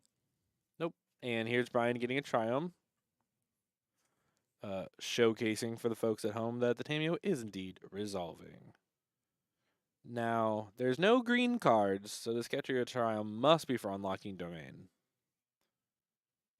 Because it's 4-color control. That's what Brian told us it was. Oh, right. There's no green mana. Oh, wait, there are leyline bindings, so it must just be for Binding as well. discount the binding by 1. And sometimes you gotta get the prismatic ending up to 5. And sometimes you need to prismatic ending for 5. You gotta eat solitude sometimes. Yep. Like this Tameo kind of gets a trade for 2 cards out of Brian's hand, but he was gonna start pitching cards into it anyways. Right. So we're probably discarding land. Yeah. What's land? Nice job. And the frog munches on that Tameo. And we took up Tameo. Yep, there yeah, you go, I David. think we decide. Smart move. Save your time. You might need it against 4-color control in a game number 3 here between Teamer, Breach, Combo, and 4-color control cards that Brian likes. And so what we did notice is we saw the surgicals. There was also we saw a consigned to memory in Brian's hand. Oh. So we know that at least those are in. And a defining Wrath of the Skies from the main, but an Yeah, important card to find. Yep. And then we know David at least brought in Urza, and I was not paying very close Nature's attention. Claim. And Nature's Claim. I was not paying close enough attention to the deck while it was being searched because I was thinking about face. True.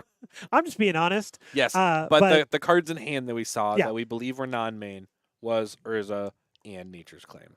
Yeah. Wrath of the Skies pretty devastating against Breach, turns out. Yes. Cleaning up the double It eats the sagas, and then even if David's like, oh, well, let me activate, get a token. Well, it eats that too. So it doesn't even incentivize David to activate the saga in face of the Wrath of the Skies. I do think that if you are trying to make sure that you don't die to this Breach deck come Energy Chicago next week, that you want Wrath of the Skies and Stony Silence. Those are like the 2 biggest kind of surgical attacks for dealing with this deck. Now, it can fight through a Wrath of the Sky still. If it doesn't get such a big 5-for-1, David's deck can definitely still fight through it. But if you're playing a deck with like some good disruption plus pressure, Wrath of the Sky is one of the best options to really put Breach back a few turns. So what do we got here? We got Wrath, we got 2 lands, we got 2 forces, a Flage. Okay, Tepper. Not a bad 7. I mean, truly, this is 4-color control, right? It's really Jeskai control, but there's 4 frogs, right? That's what Tepper's doing. We're not seeing cards like Fatal Push, Bellmash, like Dark any of the black. Jeskai. Yeah, this is Dark Jeskai. That's actually great. Can we get the name changed to Dark Jeskai? Yes, this is Jeskai with a dark side. Yep. Or Frog Sky? Frog Sky? No, I'm not. Can you follow me on Frog Sky? Yeah, follow me on Frog Sky. Game underway here. Rafine, Hedge Maze for David. Rafine's Tower for Brian Tepper. And were you playing in the era of when everyone was playing like Khans of Tarkir Soup Standard, and every deck was called like Jeskai Black or Teamer Red? You're just like, okay, we're just like really. I played a Tarka Red, which was Yes. just it was goblins with a Tarka's With the Tarkus command and Hordling Outburst. Oh, Hordling yeah. Outburst. Yep. And you could play Hop to it now. I if could. You wanted.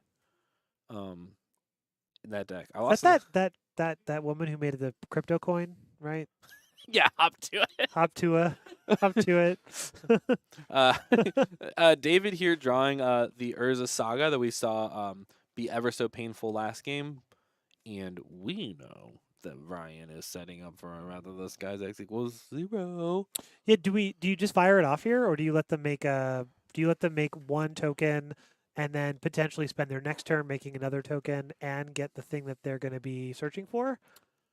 Because So, you can hold up counterspell on your turn. Yeah. I think if Brian goes for the Wrath of the Skies, and then David untaps and goes like artifact, Mox, kill you, you're gonna feel like real oopsied. But you have counterspell and force. I think you're really, really protected here. I do like this idea of you kind of want to bait David a little here, right? Into making both constructs and cracking the saga before you do anything. Wait, so Deborah's hand right now, force of negation, counterspell, flage, surgical. Yep. That all There's sounds right. like you and Wrath of you- the Skies. and Wrath of the Skies. You do not care what David does on his turn. But Do the what- one thing you do care about is this Urza Saga and the monsters it makes, right? Yep. So that's Wrath of the Skies' job. Yep. And so you're going to get attacked for 3, Oh, Brian Oh. giving a little read. deciding if you want to put something on the stack before Does he want to surgical the saga? you can't. What do It's, you mean you can't? it's non-land, right? Really? Oh, is it? I don't. What is surgical? No, I've surgical a Tron player before, right? I thought it I was. thought it said non-land. non-basic. Maybe that's what it Oh, is? maybe it's non-basic. Yeah. Oh my gosh. So we're other than a basic land. Okay. All right. Very important. Also, if Tepper does want to hit Saga, technically Saga is not sacrificed until after all of its chapters have resolved. Right. We all kind of shortcut sagas in a lot of different ways. But it needs to have the stack be cleared and for it to have equal to or more chapter counters on it as it has chapters. So technically, like while David is searching right now, it's still on the battlefield, and then it hits the yard from state base. Yep. Um, We can even pay black mana for it. We don't even have to pay life for our for Tepper, yes. for our surgical. All right. So Mox Amber coming down. Oh, we have Veil. Whoa, Mock Chamber, bam, blam, air stomping ground. David paying a little bit more life. Have access to Veil of Summer. What Okay. are you gonna play with this? Okay. You don't preemptively play Veil. I love a preemptive Veil. I've done this a couple of times. It does feel pretty cool. Tamio. Tameo. He's holding up his Veil until the end of time now. Veil notably does not save you against Wrath of the Skies. Yeah. And I have a feeling this is what's gonna happen to Brian. Yep. Brian is maybe gonna find a Surveil, maybe a tap land, maybe a Triumph, Surveil. Get access to his 4th color for his dark Jeskai deck. And now gonna unlock this Wrath of the Skies X=1, which gets to eat the Tameo too. Yeah, X=1, or even X=0, and then if you have another land, X=0, so you have counterspell backup. But we yeah, are gonna. It looks like we're just gonna start with this. Surgical the Saga. So this is also going to be really sick if either this resolves and you take all the sagas, but you also now get to know about the Veil. But if Yeah. you were trying to bait a Veil out, you could also Wrath and then get rid of the Moxen on your next turn, which is But I think the Veil doesn't interact here with this effect, right? Because your spells can be countered and you and permanents gain Hexproof, which doesn't protect the surgical doesn't card. protect cards in your graveyard Right. because it's not a permanent you control. Well, then we do it all, Brian. You can do it all. You can do it all. Perfect. Wrath of the Skies X=1. Wrath X=1. And then probably we don't know if Brian has another land, right?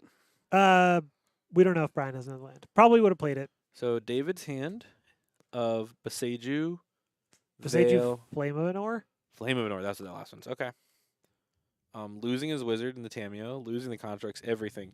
Folks, remember what I said about Wrath of the Skies? Really, really pulling its weight here in this matchup. Really quite good in this matchup. Here's the Frog. Yep. Frog deployed. Oh, we have a spell Oh, spell snare snare. held up. Wow. Flame of Anor. Flame of Anor, kill your Frog. Brian is looking at his hand like, well, do I toss 4 of these into my Frog? Oh, you're drawing 2? Got you. Yeah, okay. Fine. Yeah. Resolves. Do whatever you feel like. Because if I was Brian, I think I would have discarded 4 cards to this Frog. Yeah, but your hand is so gas. I guess you have to win the game eventually. Yeah, but I don't know if you know Brian Tepper very well. That's not top of mind. Fair enough. When you're playing Dark Jeskai, you're here for the long haul. So Brian still has a lot of interaction. We have the spell snare for breach or grinding station. We have force of negation. Yeah, and I'm forcing a breach. I think, or a station. I think I'd force station, but snare breach. Yeah.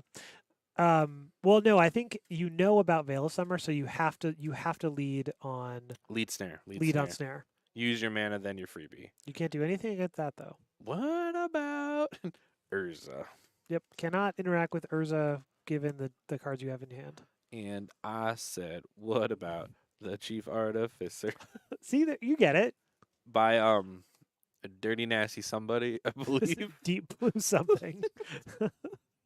Oh, so close as a Mox Opal comes down alongside Urza. Now remember, if you see David tap this Opal, it's going to be to Urza's ability, allowing it to tap an artifact to make blue.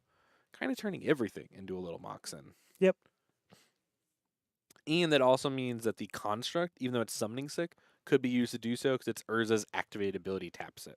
Right. So if you see any weirdness, we haven't seen Urza in quite some time. Urza making a triumphant return kind of in sideboards of these decks for the quote-unquote grindy matchups. And here's the time for the Lord High Artificer to shine. Yep. And we're not even jumping the frog. We're just daring David to block.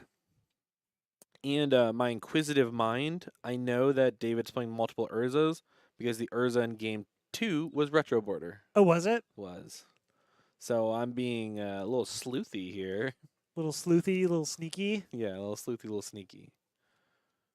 And David's hand kind of fleshing out a little bit since it was ripped apart, drew an Unholy Heat. Might be the answer to taking down this frog. One of the things since Psychic Frog's been like introduced to the modern format has also been the era of Unholy Heat being an all-time low play. And I'm just kind of realizing that it's kind of a good answer to a frog. It is a pretty good answer to a frog. Your opponent has to ditch a lot of cards. Ditch a lot of cards. So we're just going to escape Flage. Oh, just. Dome David.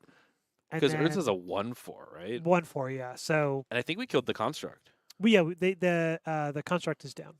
Oh, I said upstairs. I meant the construct. Construct down. The construct had already left the battlefield, so. It's so gone.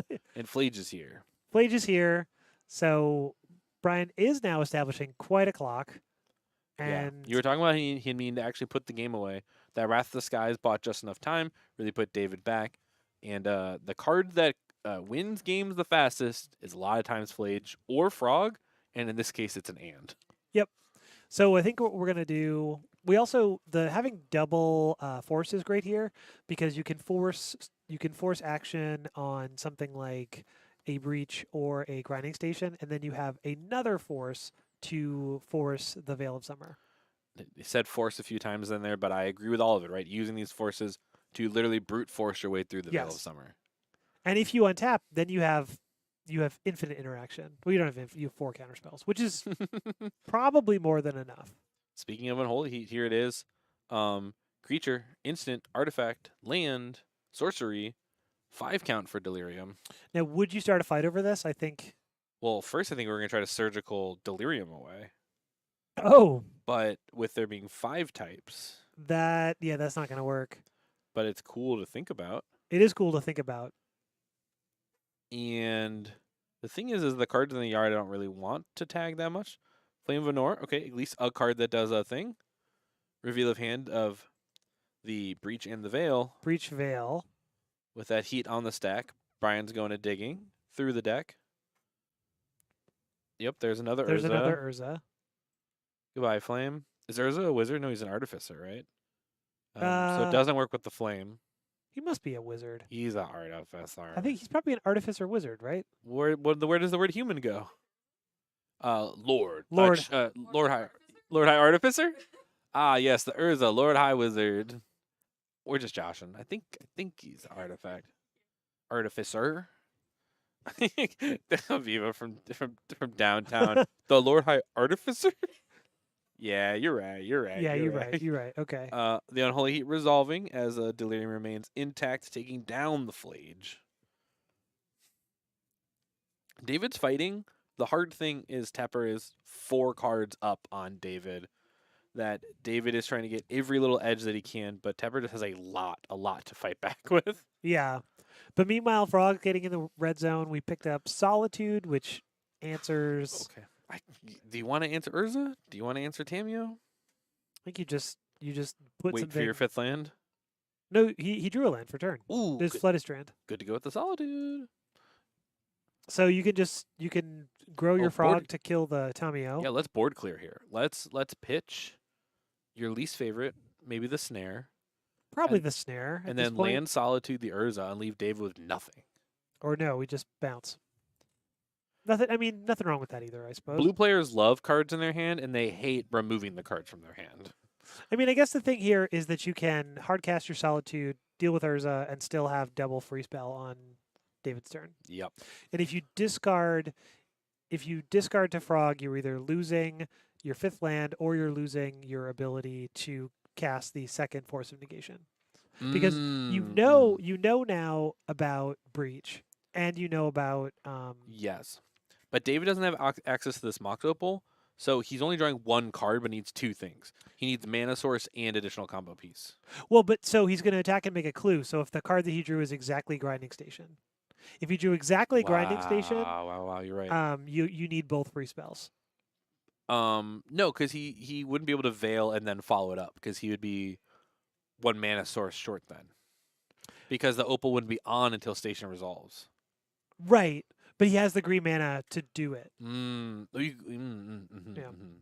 Could also Preemptive Veil. Could preemptive veil just to scare Brian. Yeah, I would love to scare Brian. But I think if you had exactly Grinding Station, you put it on the stack, and then And we're trying to figure out how David kills that turn, right? right. So you put it on the stack with 2 mana, right? And then you cast your Veiled Summer. That's 1 mana, but then it resolves if you don't have double free spell, and then your Mox Opal is online. You have 1 land left. You cast Breach. Yeah, and David was in need of kind of this 5th mana source, so it looks like grabbing Mountain here from the Rumble. I'm thinking if David can find a Grinding Station, might be able to put it together next turn. Yeah. So that's why Brian needed both double spells. Yeah. Because in the situation where David drew exactly Grinding Station and Brian only had access to 1 free spell, David wins on the spot. Very cool. Very cool deck. And we're fighting. We are fighting over Malevolent Rumble? No, what are we fighting? No. I just Oh, mean just- the we're game fighting. goes on. We are fighting. Oh, never mind. Breath of Skies. Dang, sorry, Lotus Petal, get out of here. Yeah, the Lotus Battle is being used as a Malevolent Rumble. Yeah, that was the Mumble token was a freaking Lotus Petal. I was joking that it was basically a Lotus You Battle, did say right? that. I did say that, but I didn't realize at the time that it was literally Yeah. literal Lotus Petal. And this allows Brian to continue his onslaught, bringing David down to 9. Yep. So we're just Now- going to cast Breach. I mean, you can just cast Breach. You can just cast it. You can just cast it. Well, it alongside Mishra's Bauble could draw you tons of cards. Right. But I don't think Brian's going to even let it get that far. Yeah, where you lead on Snare, presumably. Lead it a Snare. Because this uses your mana. Uses your non-free card. Uses your renewable resource that is your mana in play. And gets that out of David. Yep. And So now I think I'm force- forcing the Breach. Because... Oh, no, you should force the Veil. Because it leads the uncounterability of the future plays this Yeah, turn. because we don't want another uncounterable spell, so you have to force the Veil. And it's important because David has second Breach. in Second hand. Breach, right. And second Veil. And second Veil? Yeah. It's the other Veil art. I'm pretty sure it's the Secret Layer Veil. With Kaito and the one. Interesting. So countered the Breach. So- the Veil resolves. Veil resolves. So David's about to draw tons of cards. You can basically cash in Bauble and any number of the 3 cards in your graveyard, but throw it back to Brian. Whoa. Oh, Shifting Woodland. Okay. Big part of killing with that, but the Breach got exiled, which is why Brian's so excited there. Because the force David needed to of exiling the Underworld Breach. This player's having a good They're having time. a great time out there. We can hear them through the door. Tepper Tepper looking at the Flage in the yard because he could reflage. Try to battle through this game. They need to deal 9 damage. The Solitude plus Frog is 5. So is Solitude attack with Solitude and Frog? Throw your hand into Frog, unearth Flage. I think you only need to throw 1 card into the Frog. Because look No, at that. Look at that packed graveyard. I told you I love all in plays. Yes. Well, my favorite is Grizzlebrand. Draw 7. Yeah, Dump you're those into the Frog. So. No, yeah. But like Tepper is 1 point of damage away, so you toss this into the Frog. Toss. Yeah, put a land into Frog. Beautiful Arid Mesa. Beautiful Arid Mesa. So this is take 6 damage, and the Flage Draw. Meister. Yep. Yep. And then David's Hand again, a Veil and a Breach to try to go again next turn. Again, folks, this is a masterclass putting on a display of what Wrath of the Skies can do to really, really fight back against this Team of Breach deck. Congratulations to Brian Tepper taking this match down 2-1 over what I think is one of the top decks of the formats right now in this Team of Breach combo. Aviva, how's our backup match doing? Oh, she said we got to see this. Yeah, buddy. This is what I'm talking about. Hey, everybody. Remember Boros Energy?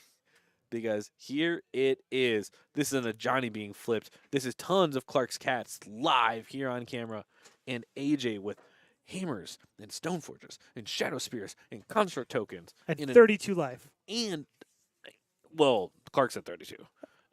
Oh, you were describing AJ's board. I was, because Okay. he's got an 8 and a double hammer and the constructs.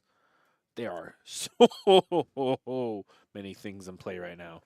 And here's the deal. 32, your hammer deck can fight through 32. Your hammer deck can fight through 32. Your hammer deck can fight through 32. But the thing is none of these hammers, none of this stuff is on the creatures, which means Clark has clearly done his job of controlling who's carrying the big bonk. And I think this Outside Pride has double flying. It does appear to have double flying. I guess I never thought that's how it worked, because it gets a flying counter each time. It does get a flying counter each time. So yes. Clark, accurately representing board state, Oh, slams a no. Blood Moon. Friend, would you like to crack an Arid Mesa in response? Well, maybe you want the red source? I mean, you probably want double white for Pure Stu Paladin reasons. Yeah, that's probably true. Everybody, I'm going to do something selfish for just a moment. The sweater that Clark is wearing, Uh-huh. I also own this sweater because it is from a local farmer's market where my fiance and I went on our first date. Aw. Was to the exact place for the exact sweater that Clark is wearing. And I have this sweater at home that we got as a memento of that first date that we went on. And then Clark came in wearing it, and I got hit with like a wave of like, oh. Aw, that's nice. Clark has no idea, but we bonded earlier today. And big shout out to this absolute battle going on here between these players. Oh. Clark also has an Arena of Glory, so if things continue to go well in his favor, haste is also on the way for any stuff that comes off the top. So we cast Surge of Salvation. Why? To protect. Huh? Just to utilize. Was there... Does it... No, it doesn't stop the Ajani damage. Or does... No, Oh, does it would have. Yeah, no, yeah. it does. So it must okay. have been the Giant. So Great call. Yeah, okay, so... AJ, it did you drop Pure stops Steel? the- That's Pure Steel face. Yes. Yeah. Here we go. We've seen this once before. The Shadow Spear is in play. So shout outs to Lifelink because this boy about to get big. Bonk, bonk. Double bonk Oh, plus no. a spear. Plus a spear. So this is a 23-point life swing. Remember when I said I guess you can... you can fight through it? You can fight through it. Do you probably, just to be safe, kill Kill a Ajani? Johnny? Yeah. Kill Ajani, gain a lot? Yes, because this is Kill a Johnny gain. Oh, 21 plus construct. So 1, 2, 3, 4. So 25? 25, yeah. Oh, AJ pointed straight at Clark. You. You. You. All right, yeah, you. Well, but AJ, you're at 8. No, but you're going to gain Oh, 25. you're going to gain a billion. You're going to gain a Yeah. billion. I was like, no, AJ, be careful. I guess it doesn't... I guess you don't really care about the Ajani if you're just about to draw a bunch. And then, and you get a big huge blocker. blocker. So it says if you attack me, I'll gain another 23. I mean, you'll probably just have a flying ocelot. or a flying something else. Right, flying but this cat. is AJ saying the ground stays still. Yes. But if Clark wants, the Ajani can now shoot the construct. Oh, that's true. We could shoot the construct. But also AJ, I would say smartly, separating the power out a little here so that Clark can't very easily like destroy some of these and shoot the paladin. So I right. actually would have left hammer spear on the pure steel paladin so that a top decked wear terror doesn't mean my paladin dies to a Johnny. And some of these energy decks have meltdown in the sideboard, Ooh. which would really, really hurt. So what did he draw? Yeah, AJ did also do the wide-eyed when he drew and got this paladin, so it's only fair that Clark gets a wide-eyed draw as well.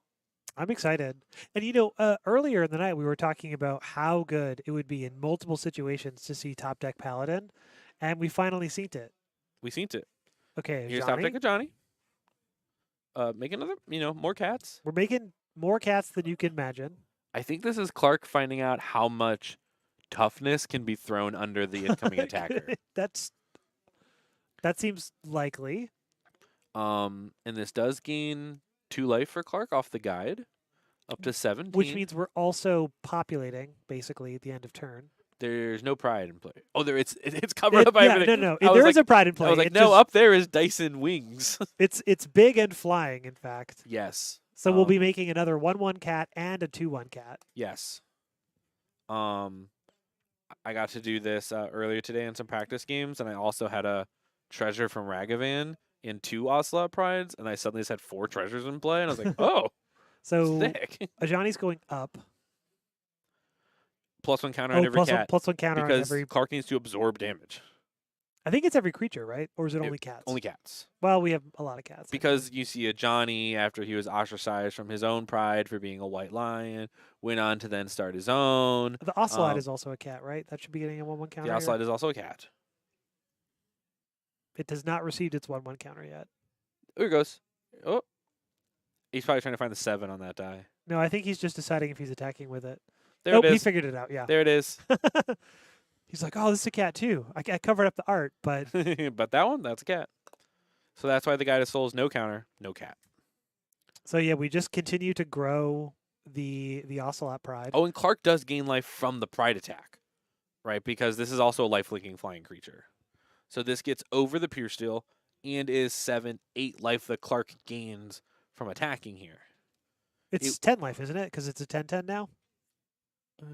Yep. I definitely just went 6 + 3 is 7. So is there a situation here where you're basically just like, yeah, swing at me for 25. I don't die. Yes, because Clark's at 30. Like, And so much toughness and blocking.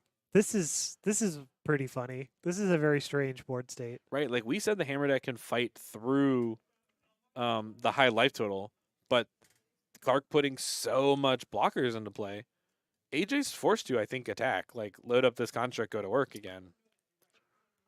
So how much power and toughness do we have? Which we Springleaf Drum. Okay. I'm sorry. I always say we when I say either player. So we have Clark has you have Clark's count right now.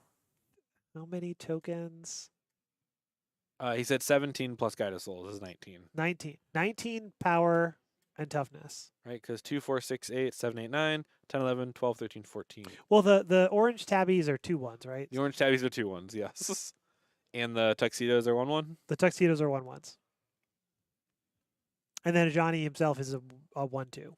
Johnny's a 1 2. Well, he's a 2/3. With but with counters on him, with counters on him. it's interesting. So played out the Springleaf Drum, I guess, for the extra power. I think if AJ attacks, AJ dies. I think you might be. Well, no, because AJ won't die because Oh, he'll be at 40. he'll gain a bunch of life and he'll own the ground game because He'll move it all he'll over. move the equipment over. I mean, I don't mean to say in the middle of a game, but this would be a great time for Cryptic Code. This would be a great time for Cryptic Code. I agree. Clark absorbing. Oh, killing a Johnny. Yeah, and blocking with a single cat so that the other one flips. Other Ajani flips. Yo, Clark's so good. Clark, stop, Clark. Absorbing literally just a single point of defense while an Ajani is dying so that the other Ajani flips. I'm so happy I saw Clark do this so I don't forget that I can do that. That's pretty sick. Some of the coolest plays you have to remember from seeing someone else make it. So I think at this point, Clark is probably going to start spreading the flying out and take one of these 2/1s and also give it wings, because you really need to start diversifying your air army, because putting 2 1/1 counters on Ocelot Pride is not as good as giving flying to a 2/1 cat, right? But those don't have lifelink. I think Clark's only incentivized this swing with the lifelinker. I think you'll gain the extra life doesn't matter as much. You play Ragavan. Raggy G? Well, that's a red card now. Oh, the Blood Moon. Blood plays Moon's for the already red card. was already a red card, but we also ticked Ajani up anyway. Oh boy, these life totals are going in the wrong direction for game ending. Yeah, but I think you start to tip the scales back when you are what do you call it? When you are adding additional flyers to the board. I think also here giving the Ragavan flying and starting to see what you might be able to peel off of AJ's deck is not inconsequential. But that'd be next turn once we have an attackable Ragavan. Arena of Glory's tapped. With the Blood Moon in play. Oh, that's right. Ha the Blood Moon. I'm sorry, I know it's not Flood Moon, but it's locking down these lands. No, you're right. But you're speeding up the clock a little bit every time you're creating an additional flying. Oh? It's a Dashavan. Dashavan, that's why we Dashavan that is going to get flying. It is going to get flying. So, and AJ, show me what you got. Oh, we're not attacking with Ocelot Pride. Pure Steel Paladin. Take it. Take it. Yeah, cast it. It's literally 2 additional blocking. And an extra energy. Yeah, its job is to go under the bus. Yeah, you've got a treasure. You've got a white mana. Oh, but if Clark doesn't crack the treasure, Pride will duplicate and give him another treasure. Oh! Which might help Clark fight through his own Blood Moon. That's a good point. We're casting it though. Because I don't see a Flage in the yard, which I believe is the only real double white card Clark may be wanting access to. So I can understand using that treasure here, casting out this Pure Steel. Yep. Okay, so here comes 2 more tuxedos. That cat picture is so funny. It's so zoomed. And Ragavan goes back to hand to rinse and repeat again next turn. And then we also need an orange tabby. The Ajani plus, so no tabby this turn.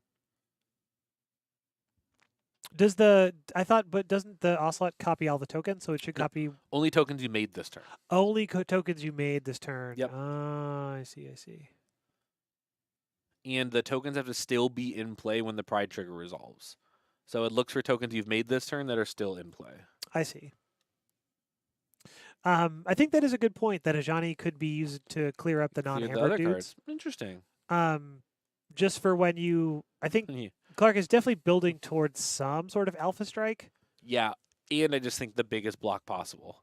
Or the biggest block possible. In the background behind Clark, you can see a local RCQ Slayer, Will Kruger, looking on probably in absolute horror at what's happening here in this game. We also the draw for AJ was the Giver of Runes. So eventually, you're not absorbing any more damage from your hammered up. The next turn, the next turn, pro white slip on in. Yep. I guess you could. You're now incentivized to play Ragavan as a blocker. As a red blocker. Wow. And I think that 6 is indicating the amount of artifacts in play. Oh, are we now in the position of putting the Ocelot Pride in front of the? There's no way, right? No, the Pride's not big enough yet. But I do think Clark is probably on blocking mode if AJ swings. I think you can still just take it. Well, does Clark have enough to swallow it whole, of like block with enough to actually kill the construct? I think he can kill the construct. right? Because these are all now 3 or 4 power, depending on if it's Tuxedo or Tabby. So the Ajani can also start going face at some point. Faces the place. Oh, this is just the combat math here is insane because every single combat the life totals are changing by like 20 or more. Yeah, it's like 15 to 20 life total swings. Here's the giver, very important, because Clark now has to recognize that the big creature's going to come through unimpeded next turn. Yeah. The only creature that really matters on AJ's board is the Paladin. That's true. Yeah, I agree. The only creature that matters basically across any of this battlefield is that Paladin, making AJ didn't shift. The equipments are still on the construct. They're still in the construct, yeah, but the Paladin's not attacking. Oh, this is Clark's preparing to block. Yeah, so I see. Clark is lining up blocks on the construct token. He's including the pride. Well, I think he's just arranging things. But it seems the pride's up here in the blocking zone. But I've been mistaken and I will be mistaken again. I guess we'll find out. Oh, they're on turns. Great. This is also on turns. Great, good to know. Really appreciate it. They're on turn 1. And like I said, life total is going in the wrong direction. Yep. Oh boy. Yeah, I think this front row is Clark's blockers. I think he is going to try to eat the construct. I think, yeah, so definitely trying to eat the construct. Because now there's value in keeping Ajani around. For the upstairs. Oh, but we're going to lose so much of the board. The upstairs is going to go down. It's significantly. It's gonna go down, but you're also still gonna be able to shoot one of the non-paladin guys, because eventually, the more you clear out creatures that are not named Pure Steel Paladin, Yep. right? AJ. Importantly, we were talking about how Clark can play out the Ragavan, and it's a blocker through the Give of Runes, but it's only going to absorb 1 point of damage. I guess it is only gonna. Oh, but now that the Ajani is around, it can shoot the Giver of Runes. Yes. Oh, a Johnny Shoot Giver is very good. Okay. And making sure that AJ doesn't give pro white to get through the rest of these creatures. Yep, but we're left. Yeah, let's see the remaining carnage. The pride down. Okay, manageable board states. Maybe non-manageable life totals, but manageable board states. Yep. Again, folks, thank you so much for joining us. This is turn number 1, deep in round 3 of our local moderns classic Boros Energy versus Hammer. Don't you just expect them to always be at 71 to 45? Clark untapping, ripping. Should be turn number 2 here. Ragavan Sacred Foundry. AJ, your life total is so high. And So make a tabby, shoot the Giver. shoot the Giver. Oh, the Tragic Arrogance mode. The Tragic Arrogance mode. The what? The minus on a Johnny, where you pick one of each permanent type and sacrifice the rest. Oh. Each opponent chooses an artifact, a creature, an enchantment, and a walker from among their island permanents and sacrifices the rest. This is why Clark made sure to maintain the life of this Ajani. So Tragic Arrogance is the card I'm referring to, right? The Tragic Arrogance mode is the minus of this Ajani. And AJ? Okay, here's the thing. I don't think Clark is doing 71 damage Right. to end this game, though.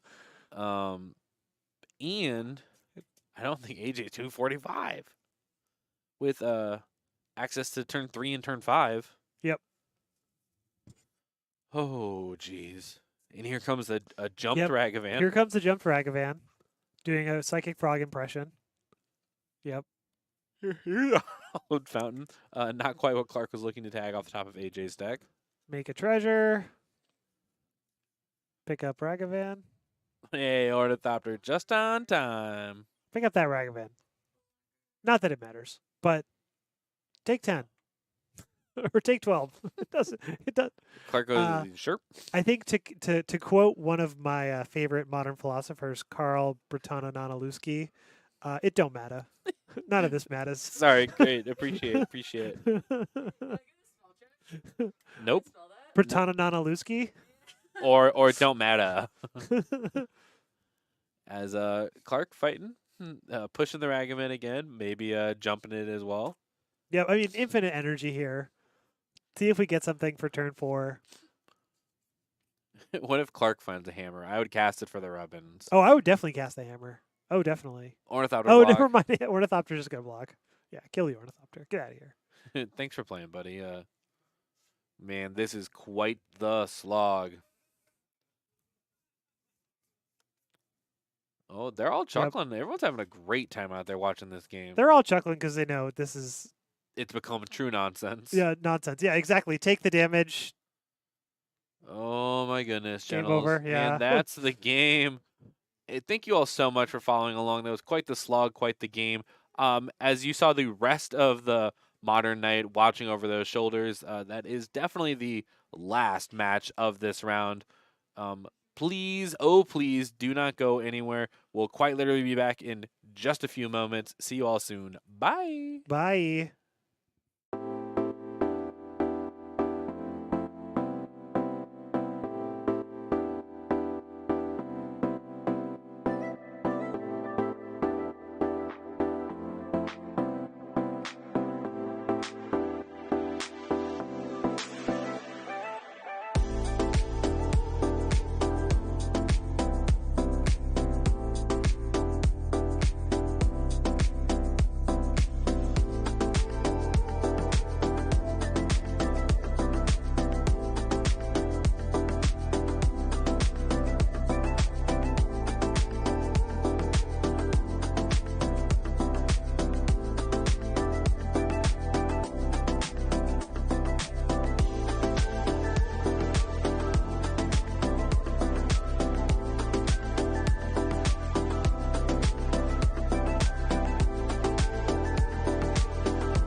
Hello, everybody, and welcome to round number 4 here from the Nerd Rage Gaming home store in Buffalo Grove, Illinois, weekly Wednesday night modern. We have our undefeated players. You remember earlier, here's Val on Eldrazi ramp returning to the feature match area, and Cat Miller Granger on the left side playing. Yeah, that's right, Amulet Titan. I'm Dom Stryker. That's me. That's me.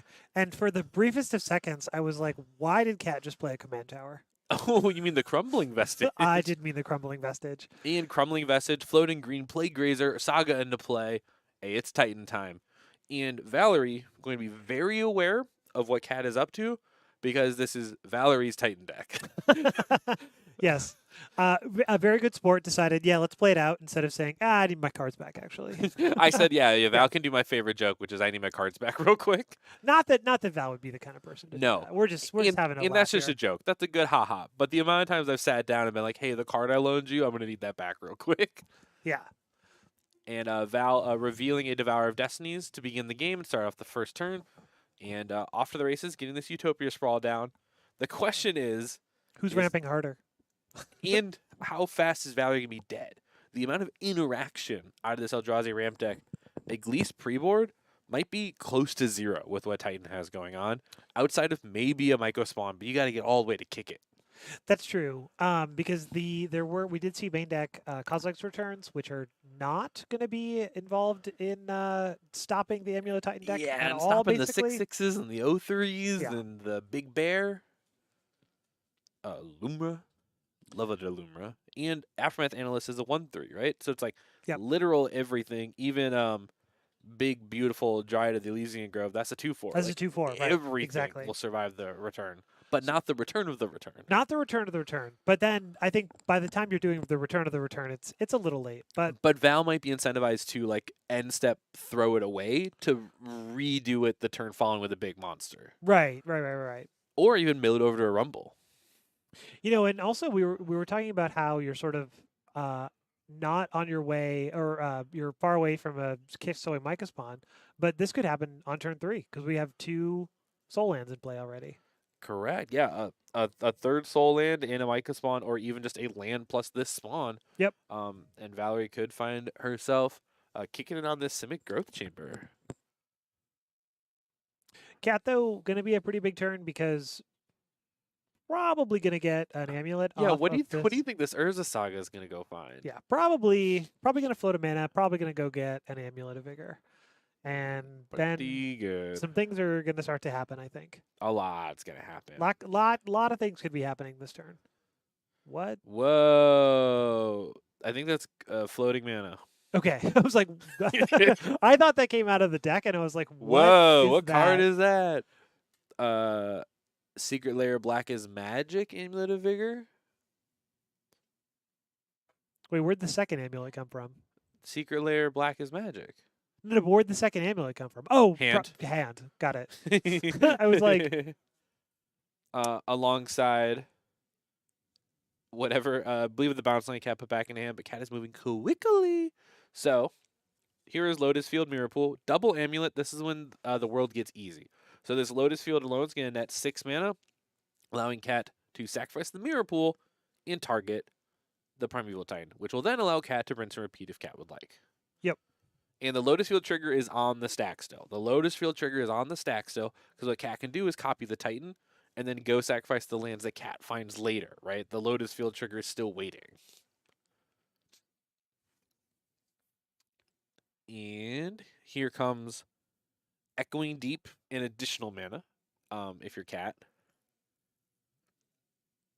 And I see even pulling the Hand Hero Battlements up to the front already. Deck's a little shuffled backwards and forwards, but Cat fixing that up real no. quick. I think we're not even focusing on the tutor, focusing on making sure the deck's shuffled there correctly. yeah. I mean, you have a ton of inevitability. You now have 2 Titans. You have 2 amulets. It's just you're sort of going through the motions And, until you win. and Cat kind of motioning here. I think the Echoing Deep might be in hand. So Cat not going for the additional Titans line, but instead figuring out what other pieces to piece together here. And there's a lot of woulda, coulda, shouldas about Titan, so we're gonna follow along with what Cat is doing. Right, exactly. There's a lot of lines, and they all can get very convoluted and complicated. I Yeah. think they did thumb past the Echoing Deeps though. Oh, okay, great. So this is Cat grabbing Hunter Balmond's Lotus Field to allow the ability to haste up both of these Titans. Then the Lotus Field triggers is going to fully remove this battlefield's worth of lands. Yep. Haste, So haste. haste, and then mana. and then those are going to a Lotus Field. And in we go. And Should the Titan other trigger. ones also be gone to a Lotus Field? Because there's 2 Lotus Field triggers, right? Yes. So the other lands should Haviva, be. can we alert Cat that there should be 2 Lotus Field triggers? We've only sacked for 1 so far. They may know, but we just want to make sure.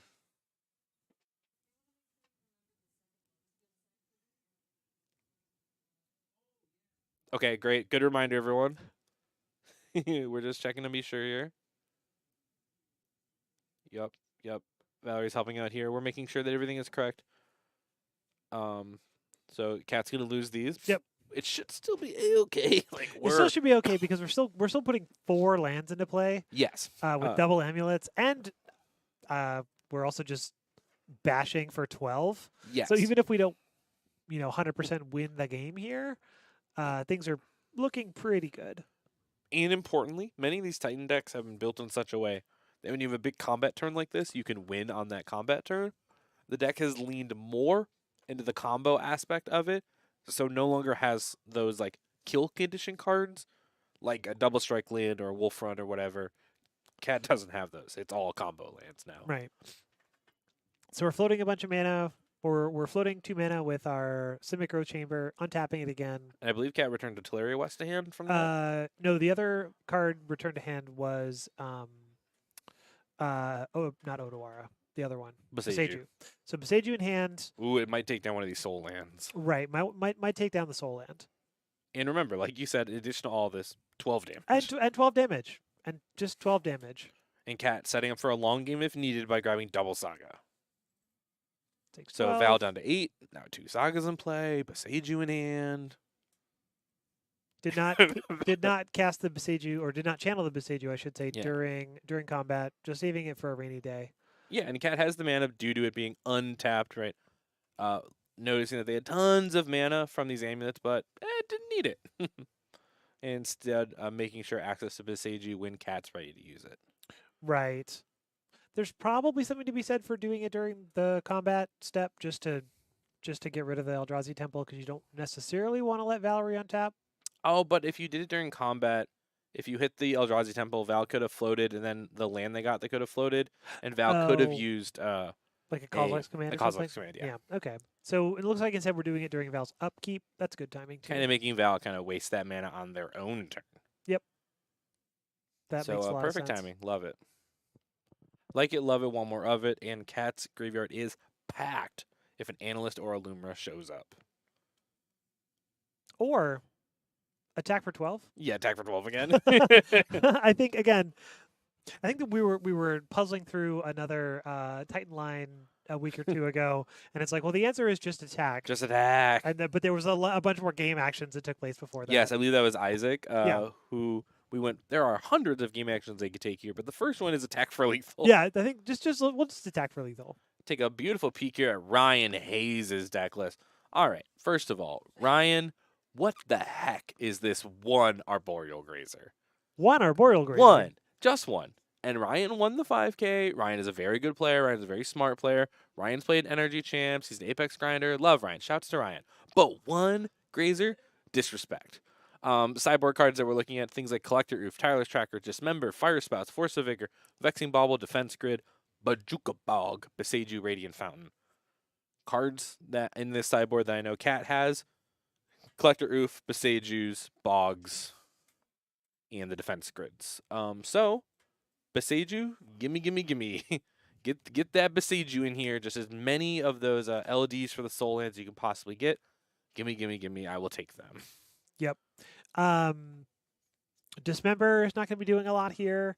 Collector Oof shuts off your your talismans. talismans. Yeah. Probably not interested in that. Um, probably also not interested in defense grid. Valerie likely not looking to interact at instant speed. Yeah, barely right. So It's just the commands. tireless tracker if you're interested in some sort of long game, but I also think that you're just trying to race. Yeah, that's not So this game. I'm just going down the list and trying to Yes. puzzle out. So yeah, you're kind of looking at Beseju, and that's it as far as your sideboards. Now, Cat in their sideboard has 6, 6, and 4 Seal of Removals. Do you want the Seal of Removal 6 loop in this matchup? Interesting. So seal of removal is that's the bounce one or the The one, disenchant yeah, the 1-mana unsummon. 1 mana unsummon.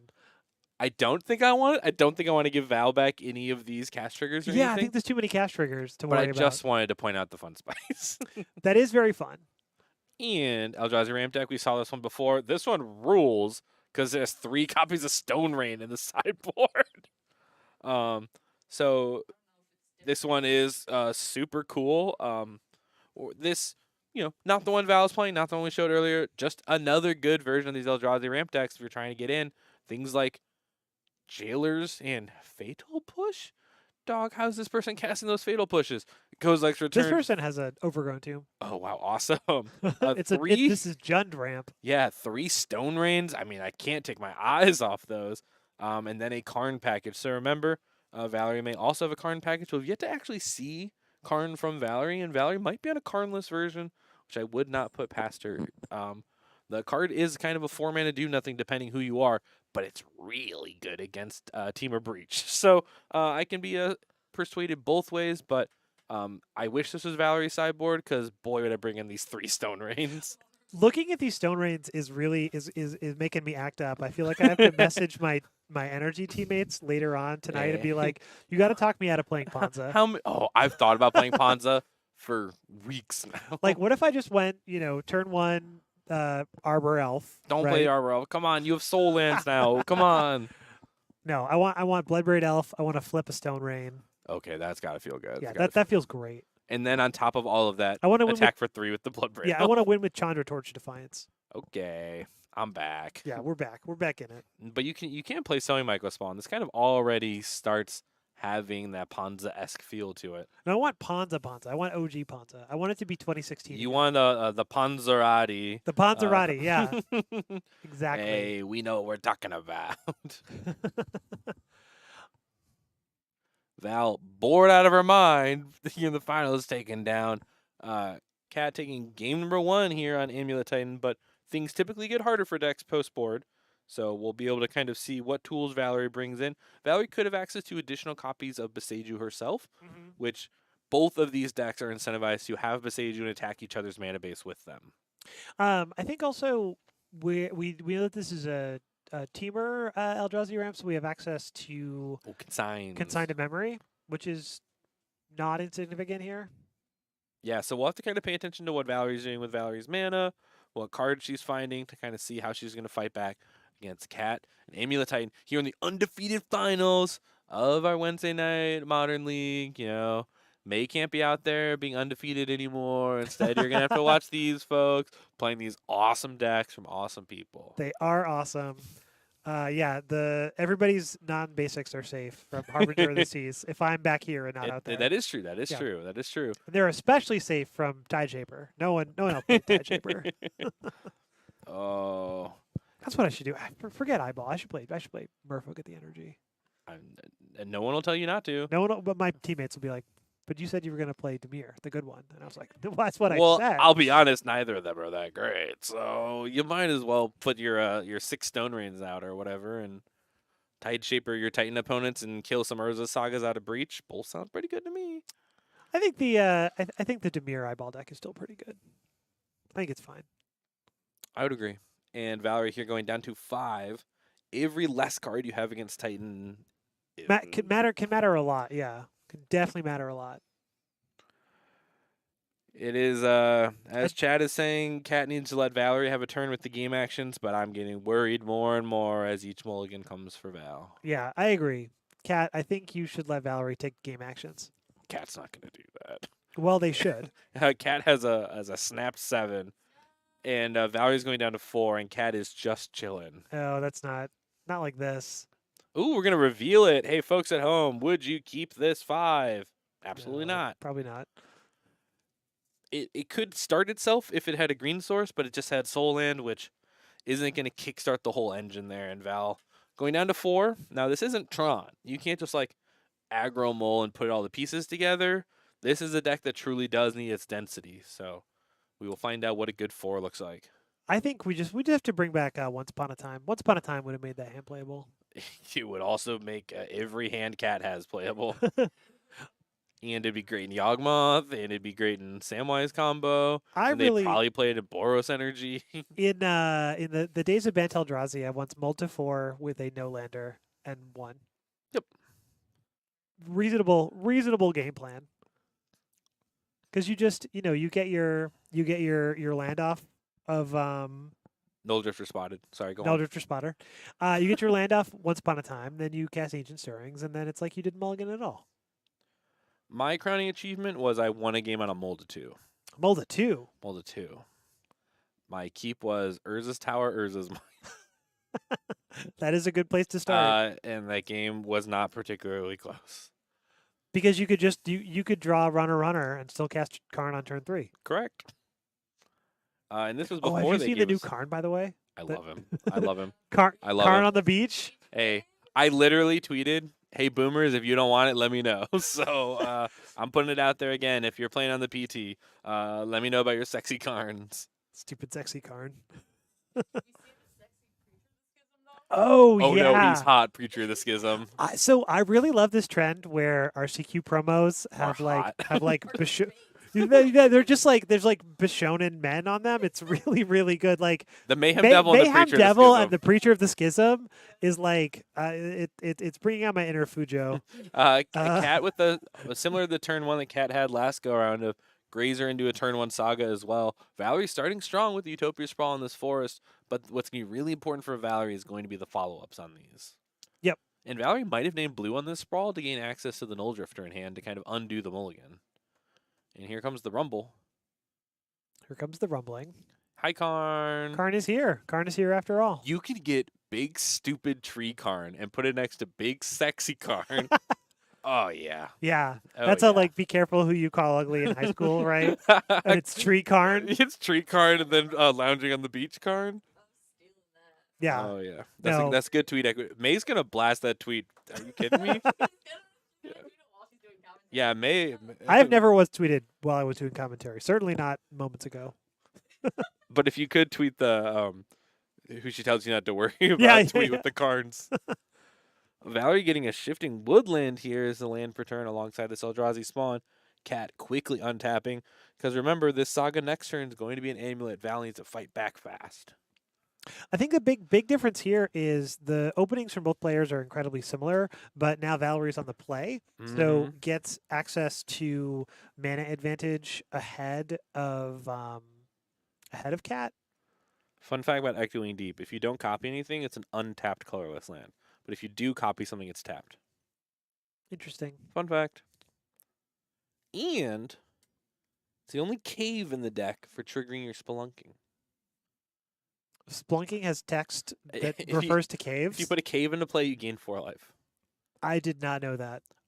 And my question is, does that trigger off Urza's Cave, which is type line Urza's Cave? Yeah, it's a cave. Okay. I imagine anyway. Sounds good to me. So here we go. 4 mana. Here comes Karn. Karn. So a What- lot of Karn board targets here. What does Valerie find that Valerie can play for 0? For 0, I don't know, but potentially interested Oh. in Chalice on 0 to stop Summoner's Pact?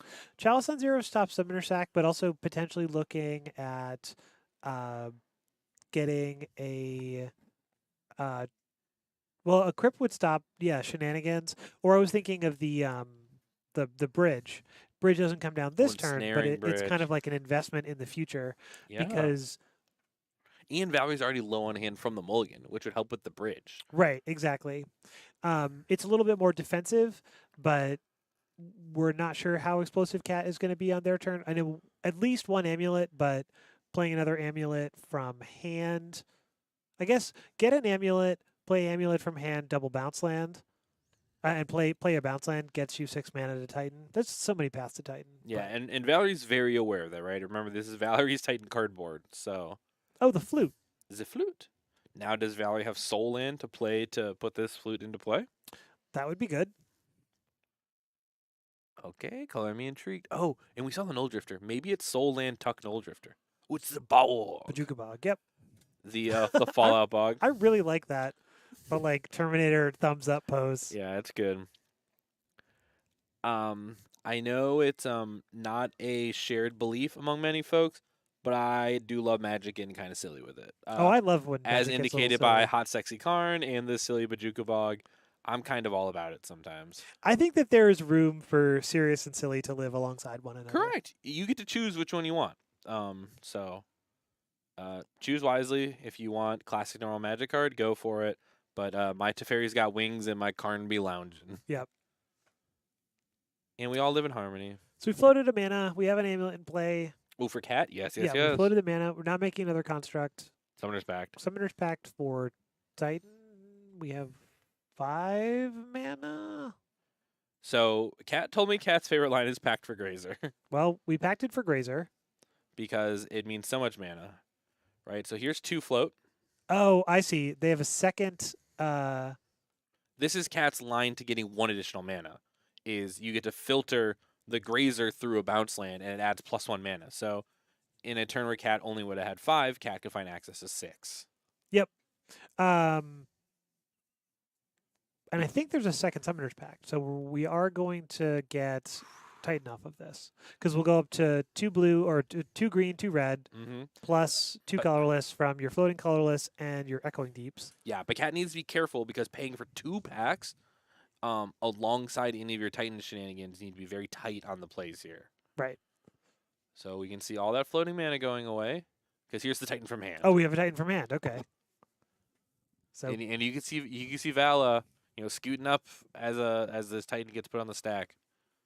Remember, this is with a single amulet. So, the very simple heuristic: if your opponent has 1 amulet, you might be dead. If they have 2, you're dead, and if they have 3, you're definitely dead. Yeah. So 1 can be okay. So it's gonna be interesting to see what Cat strings together here. Remember, again, there's going to be a pack that needs to be paid for at the beginning of next turn. And I would imagine, depending on just how tight Cat wants to be here, I would make sure that you have multiple ways to pay for it in case Valerie tries to besage you any of your bounce lands. That is, yeah. You don't want to get Besaged or Silic Mycospawned out. Mm-hmm. And haste that Titan off this Crumbling Vestige. Yep. And the Construct gets to kill the Karn for freezies. It's a 2/2. But Karn has 3 loyalty. Well, almost. I guess at least this means Karn can't minus again. That's So true. maybe that's good for Cat. And Primetime Trigger. Primetime Trigger, go get some more lands. So you can see Cat's hand is at least a forest. I saw there. Yeah, Forest and Saga because they. Oh, Oh no, Saga popped. So Saga I popped, think Saga popped. Forest was what they picked up after, because they left the Gruul Turf in play. Okay. Oh, Cat could get Lotus Field Pool, but would be 1 short of activating. But kind of thumbing through what the options would be, this might be just a turn of get mana into play. Get Just mana into play. Just have physical mana ready to pay for your pact and attack with your Titan again next turn. So we need double green for. And the Gruul Turf's already here, and if Valerie does besage you, you can find additional forest. But I want to at least make sure one of these found lands is a green source Right. to guarantee ability to pay for pact. Because as an opponent, one of my favorite ways to win is to make sure that you can't pay for pact. Okay. And classic move out of Cat. Cat's done this a lot today. Of when you're not sure what to do, get bounce land to besage you and make sure you don't die to a different problem. Yep. Splitting the diff, Construct hitting the Karn for 2, and then 6 for Valerie upstairs, bringing Valerie down to 13. And Cat established mana, has multiple green sources, kind of gets to play around Besage you here. Knows that Valerie found the flute, But now that all of this has happened, what do we even name with this flute? Right. And not sure if Valerie drew, but it looks cool. I think that's Kozilek's command. Oh. What's the name of the blue-green MDFC creature? The blue-green MDFC creature? Yeah, it's a big Eldrazi for to tuck under the land. Oh. That's what it looks like to me. It's so fun because we're seeing the art on like a 10-degree above angle, right. which is really distorting it. And this card's going plus. I imagine we didn't make the amulet a 1/1, but it's funny to think about. You can make the amulet a 1/1. If you have a Kozilek's command in hand, you could plus make it a 1/1 and then exile it. Pretty cool idea that I had there. But no colorless sources for Valerie just yet. Oh, that's right. We don't have. Oh no, the talisman. Yeah, just played right now, so that gets 1 on our route to Kozilek's command. Utopia Sprawl, can't name colorless. I imagine my name blue and or red when that was played out before. And here's the flute. Here's the flute. Cat pretty casually just said yeah to that. Yeah, I wonder if you might have been onto something of wanting this to be the ensnaring bridge, but Cat played around it preemptively too by grabbing that Boseiju. That's true. Wow, the hand is Summoner's Pact, Green Sun Zenith, Boseiju, and 2 lands. So Cat can put together about whatever they want, including a Dryad of the Elysian Grove next turn. Yeah, they can do. They have a lot of options.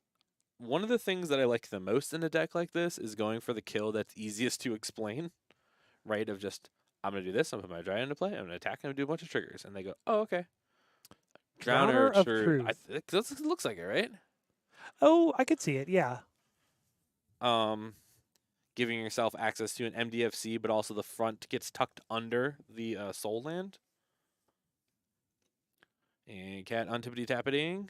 Pay for pack, pay for pack, pay for pack, pay for pack, pay for pack. Pay for pack, pay for pack, pay for pack. Cat's clearly separating mana out. I don't think they'll forget, yeah. Yep. Goer Cat. Dark Souls font, packed, paid for. Packed, paid for. Cat, why are you shaking your hand? Why are you shaking your head with that draw? Oh, it's an amulet. I see. Hi, Val. It's second amulet? Second amulet means that that can't be good. It can't be good. It Correct. can't be good. Because I believe Cat can pair land drop plus Green Sun for the Dryad to kill. If they so choose, so wish. Oh, Thinkins. Playing the Valka from hand. The Grazers are not altered. These are the Ravnica remastered retro foil. You can go to nerdragegaming.com and see if you can find any copies available. This is so far the only alternate version of Arboreal Grazer. So if you're an alternate gamer like myself, this would be the option for you. Alongside these Secret Lair Prime Times and the Secret Lair Amulet Vigors. So it looks like we're just going to combat. We're just bashing here. Well, yeah, because this Titan trigger's got double amulets on whatever it's up to. Oh, all right, Cat, just drop the hand on the table. I feel you. Time to do some nonsense. Saga Vasuva, that's just mana. Nope, just kidding. Don't want Saga. Instead, Gruul Turf. Basic? Basic. They untap. And then... Oh.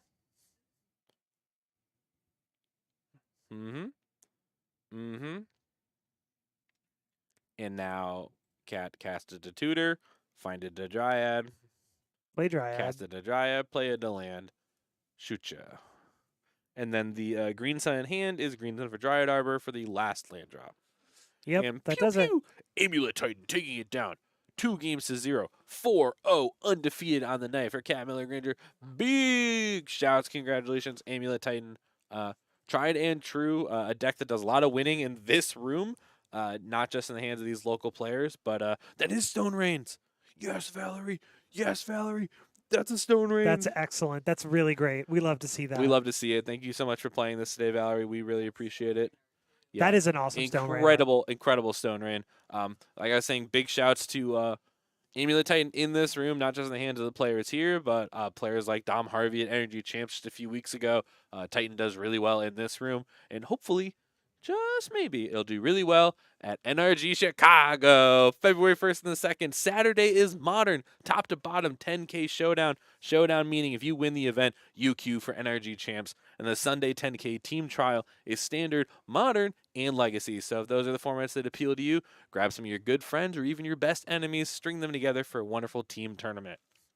In addition, March 15th and the 16th, we're heading on up to Madison, Wisconsin. May 10th and the 11th, back here to the Chicagoland area.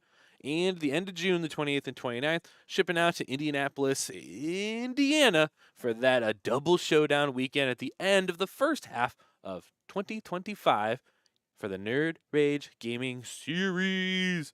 Tons and tons of events. If it doesn't go well for you, there's RCQs, ReCQs, tons of side events for you to play. And if you're looking for those cards, you can go to nerdragegaming.com. You can wishlist cards, you can search through inventory, and you can prepare for the spoiler season by starting to pick out the cards that you want. Signing up at nerdragegaming.com for your wishlist will get you notified right away when the cards you want are available, or you can purchase them right here, right now. And if you're not local to the area, they get shipped out from the store, or you can get them for pickup at your next NRG Series event. If you're looking for homies, friends, teammates, or whatever for the Nerd Rage Gaming Series or the Nerd Rage Gaming Home Store, there are 2 different Discord channels. Please join them. Come on out and chat with us. There's really cool emotes that you can use all throughout the Nerd Rage Gaming channels. The Champs one might be a great spot to find some teammates if you find yourself to be a format expert or say, hey, I play tons of Standard, looking for a Modern or Legacy player.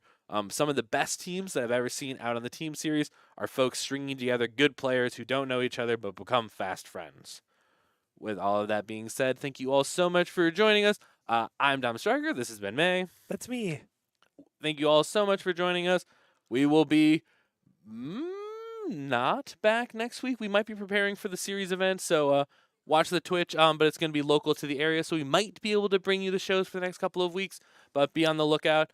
With all that being said, can't wait to see you all next time here from Buffalo Grove, Illinois, the Nerd Rage Gaming Home Store. Thank you all so much, and have a good night. Bye. Bye. What I like about the NRG series is how much of a community it feels like. It's really cool to be able to meet people that share common interests with you and become friends with them and grow relationships. I'm able to feel a sense of belonging that I don't feel a lot of other places. Oh man, it's almost indescribable. A lot of regulars who play the series basically all year, it feels almost like a sort of homecoming. I could tell even from like the first time I started playing. The atmosphere here is very friendly and almost like a family. It's just a lot of familiar faces. Real sense of community. It's really refreshing to be able to spend time with people who I haven't seen in a long time. Even strangers will just be very welcoming. I've made a lot of really valuable friendships and other connections. Ridiculously good energy. There's a really good community here. They're also encouraging. The gathering ends up being so good in and of itself, and honestly I think that's the biggest upside of going to the NRG series. The NRG series